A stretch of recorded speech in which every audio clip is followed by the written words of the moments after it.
ನಮಸ್ಕಾರ ವೀಕ್ಷಕರೇ, ಇವತ್ತು ನಾವು ಹೋಗ್ತಾ ಇರುವಂಥದ್ದು ಒಬ್ರು ಸ್ಪೆಷಲ್ ಗೆಸ್ಟ್, ಸ್ಪೆಷಲ್ ವ್ಯಕ್ತಿ ಅಂತ ಹೇಳ್ಬೋದು. ಇನ್ನು ಹಲವು ರಾಜಕಾರಣಿಗಳಿಗೆ ಭಯವನ್ನ ಹುಟ್ಟಿಸ್ತಂಥವ್ರು, ನಿವೃತ್ತ ನ್ಯಾಯಮೂರ್ತಿಗಳು ಮತ್ತು ಮಾಜಿ ಲೋಕಾಯುಕ್ತ ಸಂತೋಷ್ ಹೆಗಡೆ ಅವರ ಸಂದರ್ಶನ ಮಾಡೋದಕ್ಕೆ ಹೋಗ್ತಾ ಇದ್ದೀವಿ. ನಿಮಗೂ ಕೂಡ ಅವರ ಜೀವನ ಮತ್ತು ಅವರಲ್ಲದಂತಹ ಅನುಭವಗಳನ್ನ ನಿಮ್ಮ ಮುಂದೆ ಬಿಚ್ಚಿಡ್ತಾರೆ. ಬನ್ನಿ ಹೋಗೋಣ. ಸರ್ ನಮಸ್ತೆ. ನಮಸ್ಕಾರ. ಹೇಗಿದ್ದೀರಾ ಸರ್? ಚೆನ್ನಾಗಿದ್ದೀನಪ್ಪ ಸರ್, ಈಗ ನಿಮಗೆ ಮೊದಲನೇ ಕೇಳಬೇಕು, ನಿಮ್ಮ ಸಾಕಷ್ಟು ಜನ ಅಥವಾ ವ್ಯೂವರ್ಸು ಈಗ ಕೇಳ್ತಾ ಇರ್ತಾರೆ, ನಿಮ್ಮ ಪರ್ಸನಲ್ ಲೈಫ್ ಹೇಗಿತ್ತು ಅವ್ರದ್ದು, ಆ ಬಾಲ್ಯ ಜೀವನ, ಆ ಒಡನಾಟ, ಅದ್ರ ಬಗ್ಗೆ ತುಂಬ ಜನ ಕುತೂಹಲ ಇರುತ್ತೆ. ಅದ್ರ ಬಗ್ಗೆ ಏನು ಹೇಳ್ತೀರಾ ಸರ್? ನಾನೊಂದು ಮಧ್ಯಮ ವರ್ಗದ ಕುಟುಂಬದಲ್ಲಿ ಹುಟ್ಟಿದವನು. ನನ್ನ ತಂದೆಯವರು ವಕೀಲರಾಗಿದ್ದರು. ಮಂಗಳೂರಲ್ಲಿ ಪ್ರಾಕ್ಟೀಸ್, ಮೊದಲು ಕಾರ್ಕಳದಲ್ಲಿ ಮಾಡ್ತಾಯಿದ್ರು, ತದನಂತರ ಮಂಗಳೂರಲ್ಲಿ ಪ್ರಾಕ್ಟೀಸ್ ಮಾಡ್ತಾಯಿದ್ರು. ಸಾಧಾರಣ ಮಧ್ಯಮ ವರ್ಗದ ಕುಟುಂಬದವರು ಏನು ಮಾಡ್ತಾಯಿದ್ರು ಅದನ್ನೆಲ್ಲ ನಾವು ಮಾಡ್ತಾಯಿದ್ವಿ. ನಾನು ಶಾಲೆಗೆ ಹೋದದ್ದು ಸೆಂಟ್ ಅಲೋಷಿಯಸ್ ಸ್ಕೂಲ್ ಅಂತ ಮಂಗಳೂರಲ್ಲಿ ಪ್ರಖ್ಯಾತ ಶಾಲೆ. ಅಲ್ಲಿ ಆವಾಗ ಫಾರ್ಮ್ ಅಂತ ಇತ್ತು. ಫಸ್ಟ್ ಫಾರ್ಮ್ ಕ್ಲಾಸ್ ಅಲ್ಲ, first form, second form, third form ಹಾಗೆಲ್ಲ ಇತ್ತು. ಸಿಕ್ಸ್ತ್ ಫಾರ್ಮ್ ಅಂದರೆ SSLC ಆಗಿತ್ತು. ನಾನು ಫಿಫ್ತ್ ಫಾರ್ಮಲ್ಲಿದ್ದಾಗ ನನ್ನ ತಂದೆಯವರು ಅವರ ಪ್ರಾಕ್ಟೀಸನ್ನು ಮದ್ರಾಸಿಗೆ ಶಿಫ್ಟ್ ಮಾಡಿದರು. ಅದಕ್ಕೆ ನಾವೆಲ್ಲ ಕುಟುಂಬದವರಲ್ಲಿ ಹೋದ್ವಿ. ಅಲ್ಲಿ ನಾನು ಕ್ರಿಶ್ಚಿಯನ್ ಕಾಲೇಜ್ ಸ್ಕೂಲ್ ಅಂತ ಒಂದು ಶಾಲೆಗೆ ಸೇರಿಕೊಂಡೆ SSLC ಮಾಡೋಕ್ಕೆ. SSLCಯಲ್ಲಿ ಮುಗಿಸಿದೆ 56ನೇ ಇಸ್ವಿಯಲ್ಲಿ. ಆವಾಗ ಭಾಷಾವಾರು ಪ್ರಾಂತ್ಯದ ಇದು ಬಂತು ಕಾನೂನು. ಕರ್ನಾಟಕಕ್ಕೆ ಮಂಗಳೂರು ದಕ್ಷಿಣ ಜಿಲ್ಲೆ ಕರ್ನಾಟಕಕ್ಕೆ ಅಂದರೆ ಅಂದು ಮೈಸೂರಿಗೆ ಸೇರಿತ್ತು. ತದನಂತರ ಕರ್ನಾಟಕ ಆಯಿತು. ಅದರಿಂದಾಗಿ ನಾವು ಬೆಂಗಳೂರಿಗೆ ಬಂದೆವು. ತಂದೆಯವ್ರ ಪ್ರಾಕ್ಟೀಸನ್ನು ಬೆಂಗಳೂರಿಗೆ ಶಿಫ್ಟ್ ಮಾಡಿದರು. ಇಲ್ಲಿ SSLC ಅಲ್ಲಿ ಮದ್ರಾಸಲ್ಲಿ ಮುಗಿಸಿ ಇಲ್ಲಿ ಕಾಲೇಜ್ ಅಂದರೆ ಆವಾಗ PUC ಇರಲಿಲ್ಲ, 2 ಇಯರ್ ಇಂಟರ್ಮೀಡಿಯೇಟ್ ಅಂತ ಇತ್ತು. First year intermediate, junior intermediate, ಆಮೇಲೆ senior intermediate. Senior intermediate pass ಆದವರು ಮೆಡಿಕಲ್ ಕಾಲೇಜ್, ಇಂಜಿನಿಯರಿಂಗ್ ಕಾಲೇಜಿಗೆಲ್ಲ ಹೋಗ್ತಾಯಿದ್ರು. ನಾನು ನನ್ನ 2ನೇ ವರ್ಷದ ಸೀನಿಯರ್ ಇಂಟರ್ಮೀಡಿಯೇಟ್ ಮುಗಿಸಿ ಮೆಡಿಕಲ್ ಕಾಲೇಜಿಗೆ ಸೇರಬೇಕಂತ ನನ್ನ ತಾಯಿಗೆ ಇಷ್ಟ ಇತ್ತು. ಅದಕ್ಕೆ ಅಪ್ಲೈ ಮಾಡಿದ್ದೆ. ಆದರೆ ಅದು ಯಾವ ಮೆಡಿಕಲ್ ಕಾಲೇಜಲ್ಲಿ ಸೀಟ್ ಸಿಕ್ಕಿಲ್ಲ. ಯಾಕೆಂದರೆ ನಾನು ಸೀನಿಯರ್ ಇಂಟರ್ಮೀಡಿಯೇಟಲ್ಲಿ ಇದ್ದಾಗ 1 ಇಯರ್ ಪ್ರೀ ಯೂನಿವರ್ಸಿಟಿಯನ್ನು ಇಂಟ್ರಡ್ಯೂಸ್ ಮಾಡಿದರು. ಆ 1 ಇಯರ್ ಪ್ರೀ ಯೂನಿವರ್ಸಿಟಿ ಸ್ಟೂಡೆಂಟ್ಸು ಆ 1 ವರ್ಷ ಆದ ನಂತರ ನೇರವಾಗಿ ಮೆಡಿಕಲ್ ಕಾಲೇಜು, ಇಂಜಿನಿಯರಿಂಗ್ ಕಾಲೇಜಿಗೆ ಅಪ್ಲೈ ಮಾಡ್ಬೋದಿತ್ತು. ಅವರ ಮಾರ್ಕಿಂಗ್ ಸಿಸ್ಟಮ್ ಬೇರೆ ಆಗಿತ್ತು, ನಮ್ಮ ಸಿಸ್ಟಮ್ ಬೇರೆ ಆಗಿತ್ತು. ನಮ್ಮದು ಹಳೆ ಸಿಸ್ಟಮು. ನಮ್ಮ ಕಾಲದಲ್ಲಿ ಇಂಟರ್ಮೀಡಿಯೇಟ್ SSLCಯಲ್ಲಿ 60% ಸಿಕ್ಕಿದರೆ ದೊಡ್ಡ ಮಾರ್ಕ್, ಅದು ಖಂಡಿತ ಇಂಜಿನಿಯರಿಂಗ್ ಮೆಡಿಕಲ್ ಸೀಟ್ ಸಿಗ್ತಾಯಿತ್ತಂತ. ಆದರೆ PUC ಅವರಿಗೆ 80-90% ಕೂಡ ಸಿಗ್ತಾಯಿತ್ತು. ಅದರಿಂದ ಇಂಟರ್ಮೀಡಿಯೇಟ್ ಸ್ಟೂಡೆಂಟ್ಸಿಗೆ ಭಾಳ ಕಷ್ಟ ಆಗಿತ್ತು ಮೆಡಿಕಲ್ ಇಂಜಿನಿಯರಿಂಗ್ಗೆ ಸೇರೋಕ್ಕೆ. ನನಗೂ ಸೀಟ್ ಸಿಕ್ಕಲಿಲ್ಲ ಆವಾಗ. ನಾನು 2 ವರ್ಷ ಇಂಟರ್ಮೀಡಿಯೇಟ್ ಮುಗಿಸಿದ ನಂತರ 2 ವರ್ಷ BScಗೆ ಸೇರಿಕೊಂಡೆ ಸೆಂಟ್ರಲ್ ಕಾಲೇಜಲ್ಲಿ. ಅಲ್ಲಿ BSc ಸೇರಿಕೊಂಡು BSc ಪಾಸಾದೆ. ಆ ಸಮಯದಲ್ಲಿ ನನಗೆ ಬ್ಯಾಂಗ್ಳೂರು ಮೆಡಿಕಲ್ ಕಾಲೇಜಲ್ಲಿ ಒಂದು ಸೀಟ್ ಸಿಕ್ಕಿತ್ತು. ಆವಾಗ ಸಿಸ್ಟಮ್ ಬೇರೆ ಆಗಿತ್ತು. 1 ವರ್ಷ PUC ಆದಮೇಲೆ 1 ವರ್ಷ ಪ್ರೀ ಪ್ರೊಫೆಷನಲ್ ಕೋರ್ಸ್ ಅಂತ ಇತ್ತು. ಅದೇ ಎಲ್ಲ students combined, engineering students, medical ಸ್ಟೂಡೆಂಟ್ಸ್ಗೆಲ್ಲ ಕಂಬೈನ್ಡ್ ಆಗಿತ್ತದು. ಅದರಲ್ಲಿ ಸೀಟ್ ಸಿಕ್ಕಿತ್ತು. ನನ್ನ ತಾಯಿಗೆ ನಾನು ಹೋಗ್ಬೇಕಂತ ಇಷ್ಟ ಇತ್ತು. ನಾನು ಡಿಗ್ರಿ ಮಾಡಿದರೂ ಕೂಡ PUC ಇದಕ್ಕೆ ಫಸ್ಟ್ ಇಯರ್ ಪ್ರೀ ಪ್ರೊಫೆಷನಲ್ ಕೋರ್ಸ್ಗೆ ಹೋಗಿ ಸೇರಿಕೊಂಡೆ. ಆದರೆ ಅದು ಯಾವುದೇ ಕಾರಣಕ್ಕಾಗಿ ನನಗೆ ಸರಿ ಕಾಣಿಸ್ಲಿಲ್ಲ. ನನಗೆ ಆವಾಗ 20 ವರ್ಷ ವಯಸ್ಸು, ಇದು 15-16 ವರ್ಷದ ಮಕ್ಕಳು ಕ್ಲಾಸ್ಮೇಟ್ ಆಗಿದ್ದು. ಅದು ಆ ಪಾಸಿಂಗ್ ಪೀರಿಯಡ್, ಆ ವರ್ಷ ಸ್ವಲ್ಪ ಇನ್ಫ್ಲುಯೆನ್ಸಿಂಗ್ ಪೀರಿಯಡು. ಅದರಿಂದ ನನಗೆ ಆ ಮಕ್ಕಳ ಜೊತೆ ವಿದ್ಯಾಭ್ಯಾಸ ಮಾಡೋಕ್ಕೆ ಇಷ್ಟ ಆಗಲಿಲ್ಲ. ನನ್ನ ತಂದೆಯವ್ರಿಗೆ ಹೇಳಿದೆ ನನ್ನಿಂದ ಆಗಲ್ಲ ಅಂತ. ಯಾಕಂದರೆ ಮತ್ತೆ 5 ವರ್ಷ MBBS ಮಾಡಬೇಕು, ಮತ್ತೆ ಅದು ಸಾಲಲ್ಲ, ಯಾವುದಾದ್ರೂ ಸ್ಪೆಷಲೈಸ್ಡ್ ಕೋರ್ಸಿಗೆ ಹೋಗಬೇಕು, ಆಗ ಒಂದು 30 ವರ್ಷ ಆಗ್ಬೋದು, ಇದೆಲ್ಲ ಯೋಚನೆ ಇತ್ತು. ತಂದೆಯವರು ಇಷ್ಟ ಇಲ್ಲದೆ ಇದ್ದರೆ ಕಾನೂನು ಲಾ ಮಾಡು ಅಂತ ಹೇಳಿದರು. ಅದಕ್ಕೆ ನಾನು ಲಾ ಸೇರಿಕೊಂಡೆ. ಇಲ್ಲಿ ಬಿಟ್ಬಿಟ್ಟು 1 ವರ್ಷ ಹೋಯ್ತಲ್ಲಿ ಹಾಗೆ. ಮತ್ತು ಲಾ ಮುಗಿಸಿದ ಮೇಲೆ ಒಂದು ಆಫೀಸಲ್ಲಿ, ಸೀನಿಯರ್ ಆಫೀಸಲ್ಲಿ ಜೂನಿಯರ್ ಆಗಿ ಸೇರಿಕೊಂಡೆ. ಮುಂದಕ್ಕೆ ಪ್ರಾಕ್ಟೀಸ್ ಮಾಡ್ಕೊಂಡು ಬಂದಿದ್ದೇನೆ ನಾನು. ಅಲ್ಲಿಗೆ ನಿಮ್ಮ ವೃತ್ತಿ ಜೀವನ ಆರಂಭ ಆಯಿತು? ಹೌದು. ಒಂದು ಮಧ್ಯಮ ವರ್ಗದ ಆಫೀಸಲ್ಲಿ ಸೇರಿಕೊಂಡಿದ್ದೆ. ಆದರೆ ಬಹಳ ಕೇಸ್ಗಳಿದ್ದವು ಅಲ್ಲಿ. ನಾನೇ ಮೊದಲನೇ ಜೂನಿಯರು ಆ ಆಫೀಸಿಗೆ. ಮತ್ತು 70ನೇ ಇಸ್ವಿಯಲ್ಲಿ ನನ್ನ ಸೀನಿಯರ್ ಹೈಕೋರ್ಟ್ ಜಡ್ಜ್ ಆದರು. ಅವರ ಆಫೀಸನ್ನು ನನಗೆ ಬಿಟ್ಕೊಟ್ರು. ಅಲ್ಲಿದ್ದಂಥ ಕೇಸ್ಗಳಿಗಿನ್ನ ಎಲ್ಲ ಕಕ್ಷಿಗಾರರು ಮುಂದುವರಿಸಿದ್ರು ನನ್ನ ಮೂಲಕವೇ. ಆಮೇಲೆ 75ನೇ ಇಸ್ವಿಯಲ್ಲಿ ಒಂದು ಬದಲಾವಣೆ ಬಂತು. ತುರ್ತು ಪರಿಸ್ಥಿತಿ ಜಾರಿಗೆ ಬಂದಿತ್ತು. ಕೆಲವು ಪಾರ್ಲಿಮೆಂಟ್ ಸದಸ್ಯರು ಬೆಂಗಳೂರಿಗೆ ಬಂದವರನ್ನು ಇಲ್ಲಿ ಬಂಧನಕ್ಕೆ ತಗೊಂಡಿದ್ದರು. ಇಲ್ಲಿ ಲೋಕಲ್ಲಿ ವಿರೋಧ ಪಕ್ಷದಲ್ಲಿದ್ದಂಥ ನಾಯಕರನ್ನು ಕೂಡ ಬಂಧನಕ್ಕೆ ತಗೊಂಡಿದ್ದರು. ಅವ್ರ ಪರವಾಗಿ ಒಬ್ಬರು ರಾಮ ಜೋಯಿಸ್ ಅಂತ ಲಾಯರ್ ಅಪಿಯರ್ ಆಗ್ತಾಯಿದ್ರು. ಅವರಿಗೆ RSS ಕನೆಕ್ಷನ್ ಇತ್ತು. ಅವರನ್ನು ಬಂಧನಕ್ಕೆ ತಗೊಂಡ್ರು. ಆಮೇಲೆ ಜಾಸ್ತಿ ಲಾಯರ್ ಸಿಗ್ತಾ ಇರಲಿಲ್ಲ. ನನ್ನನ್ನು ಸಂಪರ್ಕ ಮಾಡಿದಾಗ ನಾನು ಆಗಲಿ ವಾದ ಮಾಡ್ತೇನೆ ಅಂತ ಹೇಳಿದೆ. ಕೊನೆಯವರೆಗೂ ಅವ್ರ ಜೊತೆ ವಾದ ಮಾಡ್ತಾ ಇದ್ದೆ. ನಾವು ಇಲ್ಲಿ ಗೆದ್ದಿದ್ವಿ ಕರ್ನಾಟಕ ಹೈಕೋರ್ಟಲ್ಲಿ. ಆದರೆ ಸುಪ್ರೀಂ ಕೋರ್ಟಲ್ಲಿ ಆ ಜಡ್ಜ್ಮೆಂಟನ್ನು ರಿವರ್ಸ್ ಮಾಡಿದರು. ಮತ್ತು ಮುಂದಕ್ಕೆ ನನಗೆ ಆ ನಾಯಕರ ನನ್ನ ಜೊತೆ ಕ್ಲೈಂಟ್ ಆಗಿದ್ದವ್ರದ್ದು ಸಂಪರ್ಕ ಇರಲಿಲ್ಲ. ಅವ್ರದ್ದು ಯಾಕಂದರೆ ರಾಜಕೀಯದಲ್ಲಿ ನನಗೆ ಯಾವತ್ತೂ ಇಂಟ್ರೆಸ್ಟ್ ಇರಲಿಲ್ಲ. ಇವತ್ತು ಯಾವ ಇಂಟ್ರೆಸ್ಟ್ ಅಂದರೆ ಏನಾಗ್ತಾ ಇದೆ ದೇಶದಲ್ಲಿ ಅನ್ನೋ ಬಗ್ಗೆ ಇಂಟ್ರೆಸ್ಟ್ ಇದೆ ಹೊರತು ಯಾವ ರಾಜಕೀಯ ಪಕ್ಷಕ್ಕೂ ಸೇರಿದವನಲ್ಲ ನಾನು. ಆ 4 ಜನ parliament members Atal Bihari Vajpayee, LK Advani, Madhu Dandavate, SN Mishra ಆಗಿದ್ದರು. ಅವ್ರ ಪರವಾಗಿ ನಾನಿಲ್ಲಿ ವಾದ ಮಾಡ್ತಾಯಿದ್ದೆ. ಆವಾಗ ರಾಮಕೃಷ್ಣ ಹೆಗಡೆಯವರು ವಿರೋಧ ಪಕ್ಷದ ಒಬ್ಬರು ನಾಯಕರಾಗಿದ್ದರು. ಅವರನ್ನು ಬಂಧನಕ್ಕೆ ತಗೊಂಡು ಅವರ ಕುಟುಂಬ ಬೆಂಗಳೂರಲ್ಲಿದ್ದರೂ ಕೂಡ ಅವರು ಬೆಂಗಳೂರಿಗೆ ಇದ್ದವರು ಆದರೆ ಕೂಡ ಅವರನ್ನು ಬಳ್ಳಾರಿ ಜೈಲಲ್ಲಿ ಇಟ್ಟಿದ್ದರು. ಸ್ವಲ್ಪ ಅವ್ರಿಗೆ ಕಷ್ಟ ಕೊಡಬೇಕಂತ. ಅವ್ರ ಪರವಾಗಿ ನಾನೊಂದು ಅರ್ಜಿ ಹಾಕಿದ್ದೆ ಹೈಕೋರ್ಟಲ್ಲಿ. ಅವರನ್ನು ದುರುದ್ದೇಶದಿಂದ ಬಳ್ಳಾರಿ ಜೈಲಲ್ಲಿ ಇಟ್ಟಿದ್ದಾರೆ. ಅವರು ಬೆಂಗಳೂರಿನವರು, ಇಲ್ಲೇ ಅವ್ರ ನಮ್ಮ ಕುಟುಂಬ ಇಲ್ಲೇ ಇದೆ. ಅದರಿಂದ ಅವರನ್ನು ಬೆಂಗಳೂರಿಗೆ ವರ್ಗಾವಣೆ ಮಾಡಬೇಕಂತ ಹೈಕೋರ್ಟ್ನವರು ಆದೇಶ ಕೊಟ್ಟು ವರ್ಗಾವಣೆ ಮಾಡಿದರು. ತದನಂತರ ರಾಮಕೃಷ್ಣ ಹೆಗಡೆಯವರು ಮುಖ್ಯಮಂತ್ರಿ ಆಗ್ತಾರೆ 81ನೇ ಇಸ್ವಿಯಲ್ಲಿ. ಮತ್ತು ನಾನು 84ನೇ ಇಸ್ವಿಯಲ್ಲಿ 82ನೇ ಇಸ್ವಿ ಕಾಣಿಸಿದೆ ನನ್ನನ್ನು ಇಲ್ಲಿ ಅಡ್ವೊಕೇಟ್ ಜನರಲ್ ಆಗಿ ನೇಮಕ ಮಾಡ್ತಾರೆ. 88ರವರೆಗೆ ನಾನು ಅಡ್ವೊಕೇಟ್ ಜನರಲ್ ಆಗಿದ್ದೆ. ಮತ್ತು ಆ ಹುದ್ದೆಗೆ ನಾನು ರಾಜೀನಾಮೆ ಕೊಟ್ಟೆ. ಯಾಕೆಂದರೆ ಆದಾಯ ಜಾಸ್ತಿ ಇರಲಿಲ್ಲ ಆ ಹುದ್ದೆಯಲ್ಲಿ. ನನಗೆ ಬೇರೆ ಈ ಥರ ಪ್ರಾಕ್ಟೀಸ್ ಮಾಡಬೇಕನ್ನೋ ಇಚ್ಛೆ ಇತ್ತು. ಮತ್ತು ಕೆಲವೇ ತಿಂಗಳಲ್ಲಿ ನನ್ನನ್ನು ಕೇಂದ್ರ ಸರ್ಕಾರದವರು ಅಡಿಷನಲ್ ಸಾಲಿಸಿಟರ್ ಜನರಲ್ ಆಗಿ ಬನ್ನಿ ಅಂತ, ಅದು VP ಸಿಂಗ್ ಅವರ ಸರ್ಕಾರ ಇತ್ತು. ಕರ್ನಾಟಕದಿಂದ ಯಾರೂ ಹಿಂದೆ ಹೋಗಿರಲಿಲ್ಲ. ಆ ಒಂದು ಹಿನ್ನೆಲೆಯಲ್ಲಿ ನಾನು ಮೊದಲನೇ ಅನ್ನೋ ಒಂದೇ ಒಂದು ಕಾರಣಕ್ಕಾಗಿ ಹೋದೆ. ಇಲ್ಲದ ನನಗೆ ಹೋಗೋಕ್ಕೆ ಇಷ್ಟ ಇರಲಿಲ್ಲ ಡೆಲ್ಲಿಗೆ. ಹೋಗ್ತಾನೆ ಅಲ್ಲಿ ಅವ್ರಿಗೆ ಹೇಳಿದೆ ಕೆಲವು ಸಮಯ ಇದ್ದುಬಿಟ್ಟು ಮತ್ತೆ ರಾಜೀನಾಮೆ ಕೊಟ್ಟು ವಾಪಸ್ ಹೋಗ್ತೇನೆ ನಾನಂತ. ಅವರು ಒಪ್ಕೊಂಡಿದ್ದರು. ಅಲ್ಲಿ ಮನೆ ಕೊಟ್ಟರು, ಮನೆ ತಗೊಂಡಿಲ್ಲ ನಾನು. ಯಾಕಂದರೆ ನಾನು ಮನೆಯವಳನ್ನು ಕರ್ಕೊಂಡು ಹೋಗಿರಲಿಲ್ಲ. ಅಲ್ಲಿ ಕರ್ನಾಟಕ ಭವನದಲ್ಲೇ ಇದ್ದೆ. ಆಮೇಲೆ ಅಲ್ಲಿ 2 ತಿಂಗಳು 3 ತಿಂಗಳು 4 ತಿಂಗಳು ಹಂಗೆ ಅಂದ್ಕೊಂಡು 10 ತಿಂಗಳಾಯಿತು. ಮತ್ತು ಆ ಸರ್ಕಾರ ಬಿದ್ದೋಯಿತು. ಆವಾಗ ನಾವೆಲ್ಲ ರಾಜೀನಾಮೆ ಕೊಟ್ಟಿವಿ ಆ ಹುದ್ದೆಯಲ್ಲಿದ್ದವರು. ಆ ಸಮಯದಲ್ಲಿ ಇನ್ನು ಕರ್ನಾಟಕಕ್ಕೆ ವಾಪಸ್ ಹೋಗೋಣ ಅಂತ ನಿರ್ಧಾರ ಮಾಡಿದಾಗ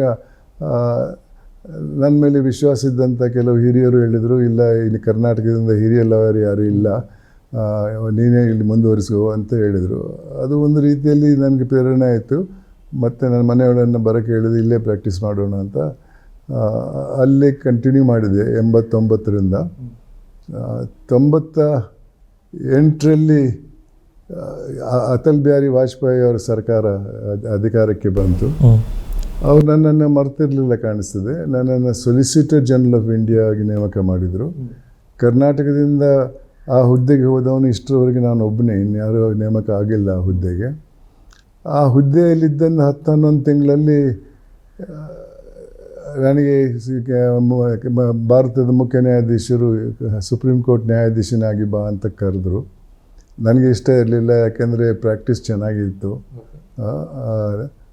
ಆದರೆ ನನ್ನ ತಾಯಿ ಜೀವಂತವಾಗಿದ್ದರು, ತಂದೆಯವ್ರ ಕಾಲ ಆಗಿದ್ದರು. ಅವ್ರು ಹೇಳಿದರು, ನಿನ್ನ ತಂದೆಯವ್ರಿಗೆ ಅಮ್ಮನ ಆಸೆ ಅಂತ ನೀವು. ಹೌದು, ಅಮ್ಮನ ಆಸೆ. ಮತ್ತು ತಂದೆಯವ್ರು ಹೇಳಿದ್ರು ಅಂತ ನನ್ನದನ್ನು ಹೇಳಿಲ್ಲ. ಅವನೊಬ್ಬ ನ್ಯಾಯಾಧೀಶನಾಗಬೇಕಂತ ನನಗೆ ಭಾಳ ಇಚ್ಛೆ ಇದೆ.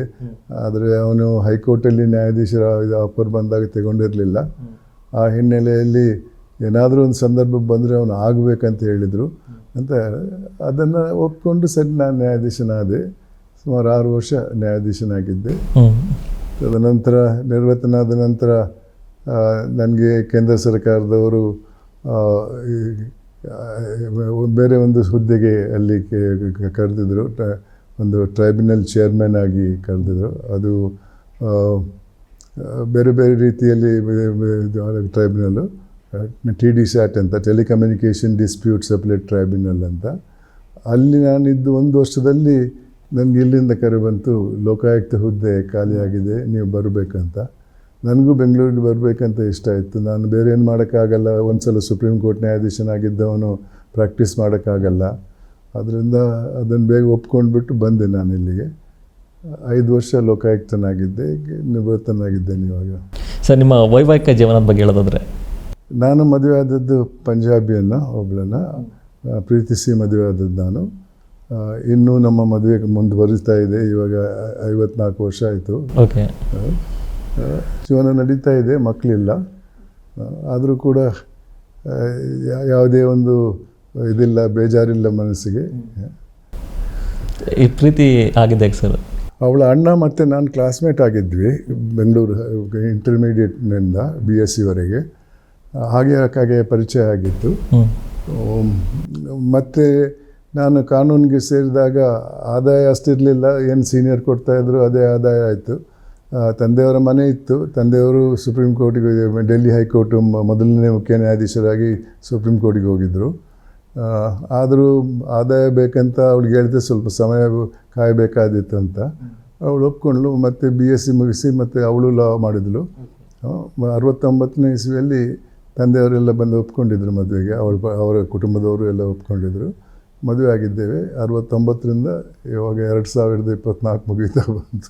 ಓಕೆ ಸರ್, ಈಗ ಆಗ ನೋಡ್ತಾ ಹೋದರೆ ಪ್ರಮುಖವಾಗಿ ನೀವು ಒಬ್ಬರ ಜೂನಿಯರಾಗಿ ಕೆಲಸ ಮಾಡಬೇಕಾಗುತ್ತೆ ಸ್ಟಾರ್ಟಿಂಗು. ಆ ಜೂನಿಯರ್ ಆದಂತಹ ಅನುಭವ ಇದೆಯಲ್ಲ? ಖಂಡಿತ. ಕಾನೂನಿನ ಬಗ್ಗೆ ನನ್ನ ಕಾಲೇಜಲ್ಲಿ ಹೇಳಿದ್ದನ್ನು ನಾನು ಓದಿ ತಿಳ್ಕೊಂಡಿದ್ದೆ. ಆದರೆ ಆ ಕಾನೂನನ್ನು ಯಾವ ರೀತಿಯಲ್ಲಿ ಬಳಸಬೇಕು, ಯಾವ ರೀತಿಯಲ್ಲಿ ನಮ್ಮ ಕಕ್ಷಿಗಾರನಿಗೆ ಸಹಾಯ ಆಗುವಂಗೆ ನೋಡಬೇಕು, ವಾದ ಮಾಡುವಾಗ ಕಾನೂನಿನ ರೀತಿ ನೀತಿಯಲ್ಲಿ ಭಾಳಷ್ಟು ಮಾಹಿತಿ ಇರಬೇಕು, ಕೋರ್ಟಿಗೆ ಎಕ್ಸ್ಪ್ಲೈನ್ ಮಾಡುವಂಥ ಶಕ್ತಿ ನಮ್ಮಲ್ಲಿ ಇರಬೇಕು. ಇದು ಅಡ್ವೊಕೇಸಿ ಅಂತೇವೆ ನಾವು, ವಕಾಲತ್ನಲ್ಲಿ ಇರುವಂಥ ನಿಪುಣತೆ. ಅದನ್ನೆಲ್ಲ ಕಲಿಸ್ಕೊಟ್ಟವ್ರು ನನ್ನ ಸೀನಿಯರು.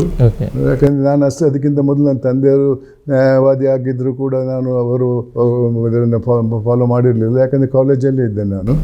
ನಾನು ಕಾಲೇಜಲ್ಲಿ ಇದ್ದಾಗ ಅವರು ನ್ಯಾಯಾಧೀಶರಾಗಿದ್ದರು. ಆದ್ದರಿಂದ ಅವರಿಂದ ನ್ಯಾಯದ ಬಗ್ಗೆ ಸ್ವಲ್ಪ ಪರಿಚಯ ಇತ್ತು, ಏನು ಆಗ್ತಾಯಿದೆ ಅನ್ನೋದು ಹೊರತು ಕಾನೂನನ್ನು ಹೇಗೆ ಬಳಸಬೇಕು, ಯಾವ ರೀತಿಯಲ್ಲಿ ವಾದ ಮಾಡಬೇಕು ಅನ್ನೋ ಹಿನ್ನೆಲೆಯಲ್ಲಿ ನನಗೆ ತಂದೆಯಿಂದೇನೇ ಇದಿರಲಿಲ್ಲ. ನಮ್ಮ ಸೀನಿಯರು ಭಾಳ ಪ್ರೀತಿಯಿಂದ ನೋಡಿಕೊಂಡ್ರು. ಅದು ಒಬ್ಬ ನ್ಯಾಯಾಧೀಶನ ಮಗನಾಗಿದ್ದೆ. ಸ್ವಲ್ಪ ಯಾವುದವ್ರು ನಮ್ಮೂರವರೇ, ನಮ್ಮ ಸಮುದಾಯಕ್ಕೆ ಸೇರಿದವರೇ ಕೂಡ. ಸರ್, ನಿಮ್ಮ ವೃತ್ತಿ ಜೀವನದಲ್ಲಿ ನೀವು ಒಬ್ಬರು ವಕೀಲರಾದಂತಹ ಸಂದರ್ಭದಲ್ಲಿ ನಿಮಗೆ ಕಠಿಣವಾದಂತಹ ಕೇಸ್ ಯಾವ್ದಾದ್ರು ಬಂದಿತ್ತ? ಭಾಳಷ್ಟು ಕೇಸ್ಗಳು ಕಠಿಣವಾದದ್ದೇ. ಯಾಕಂದರೆ ನಮ್ಮ ವೃತ್ತಿಯಲ್ಲಿ ನಾವು ಎಲ್ಲ ಕೇಸ್ ಗೆಲ್ಲಬೇಕಂತ ಇರ್ತೇವೆ. ಯಾಕೆಂದರೆ ಇನ್ನು ಮುಂದಕ್ಕೆ ಹೊಸ ಕೇಸ್ಗಳು ಬರಬೇಕಾದ್ರೆ ಜನರಿಗೆ ನಿಮ್ಮಲ್ಲಿ ನಂಬಿಕೆ ಇರಬೇಕು, ಈತ ಒಳ್ಳೆಯ ಲಾಯರು, ಭಾಳ ಯಶಸ್ಸು ಪಡೆದವನು ಅಂತ ಇದಿರಬೇಕು. ಆ ಪ್ರಯತ್ನ ನಡೆಸ್ತೇವೆ ಗೆಲ್ಲಬೇಕನ್ನೋ ವಿಚಾರದಲ್ಲಿ. ಆದರೆ ಅದರಲ್ಲಿ ತಪ್ಪು ದಾರಿಗೆ ಹೋಗಿಲ್ಲ. ಯಾಕಂದರೆ ತಪ್ಪು ದಾರಿಗೆ ಹೋಗಿದರೆ ಇಷ್ಟೊತ್ತಿಗೆ ಜನರಿಗೆ ಗೊತ್ತಾಗ್ತಾಯಿತ್ತು ಇವನೆಂಥ ಲಾಯರ್ ಅಂತ. ಆ ಕೆಲಸ ಮಾಡಿಲ್ಲ. ಆದ್ದರಿಂದ ಜನರಿಗೆ ನಂಬಿಕೆ ಇದೆ. ಯಾವ ಹುದ್ದೆಯಲ್ಲಿ ಇದ್ದರೂ ಕೂಡ ಪ್ರಾಮಾಣಿಕತೆಯಿಂದ ನನ್ನ ಜವಾಬ್ದಾರಿಯನ್ನು ನಿಭಾಯಿಸಿದ್ದೇನೆ. ಇದಕ್ಕೆಲ್ಲ ಕಾರಣ ನನ್ನ ಪೋಷಕರು, ನನ್ನ ಸೀನಿಯರ್ ಕೂಡ ವೃತ್ತಿ ಬಗ್ಗೆ ಅವರು ಕೂಡ ಇದ್ದಾರೆ. ಬಟ್ ವೈಯಕ್ತಿಕ ಜೀವನದಲ್ಲಿ ಯಾವ ರೀತಿ ಮೌಲ್ಯಗಳು ಇರಬೇಕು, ಯಾವ ರೀತಿ ಜೀವನ ನಡೆಸಬೇಕು, ಸಮಾಜದಲ್ಲಿ ಯಾವ ದಾರಿ ಹಿಡಿಬೇಕು ಅನ್ನೋದ್ರ ವಿಚಾರರೆಲ್ಲ ಕಲಿಸ್ಕೊಟ್ಟವರು ನಮ್ಮ ಪೋಷಕರು. ಅವರು ಅದನ್ನು ಪಾಲಿಸ್ತಾಯಿದ್ರು. ನಮಗೂ ಕೂಡ, ನನಗೂ ಮಾತ್ರ ಅಲ್ಲ, ನನ್ನ ಅಣ್ಣ ತಮ್ಮಂದರಿಗೆ, ಅಕ್ಕ ತಂಗಿಯರಿಗೆ ಕೂಡ ಹೇಳ್ತಾಯಿದ್ರು. ನನ್ನ ತಂದೆಯವರು ಯಾವಾಗಲೂ ಹೇಳ್ತಾಯಿದ್ರು, ಇದ್ದದ್ರಲ್ಲೇ ತೃಪ್ತಿ ಪಡಿಬೇಕು. ಅದರಿಂದ ಬರುವಂಥ ಸಂತಸ ಎಷ್ಟು ಹಣ ತಪ್ಪು ದಾರಿಯಲ್ಲಿ ಮಾಡಿದರೂ ಕೂಡ ಬರಲ್ಲ ಅನ್ನೋ ವಿಚಾರ. ಅದೊಂದು ಬಹಳ ಮುಖ್ಯವಾದದ್ದು. ಒಂದು ಇತರ ರೀತಿಯಲ್ಲಿ ನಮಗೆ ಹೇಳ್ಕೊಡ್ತಾಯಿದ್ರು, ಯಾವುದು ಸರಿದಾರಿ, ಯಾವುದು ತಪ್ಪು ದಾರಿ, ಸರಿದಾರಿಯಲ್ಲೇ ಹೋಗಬೇಕು, ತಪ್ಪು ದಾರಿಯಲ್ಲಿ ಹೋಗಬಾರ್ದು ಅನ್ನೋ ವಿಚಾರದಲ್ಲಿ. ಏನಾದರೂ ತಪ್ಪು ದಾರಿಯಲ್ಲಿ ನಾವು ಹೋಗಿದ್ದರೆ, ಇದು ಸರ್ವಸಾಧಾರಣ ಒಂದು ಚಿಕ್ಕ ವಯಸ್ಸಲ್ಲಿ ಏಟು ತಿಂದದ್ದು ನೆನಪಿದೆ. ಓಕೆ. ಈ ರೀತಿ ನಮ್ಮ ಜೀವನವನ್ನು ಸರಿದಾರಿಯಲ್ಲಿ ಕರ್ಕೊಂಡು ಹೋದವರು ನಮ್ಮ ಪೋಷಕರು. ಅವರು ಮುಂದೆ ನಮಗೆ ಮುಖ್ಯವಾಗಿ ಮಾದರಿಯಾಗಿದ್ದರು.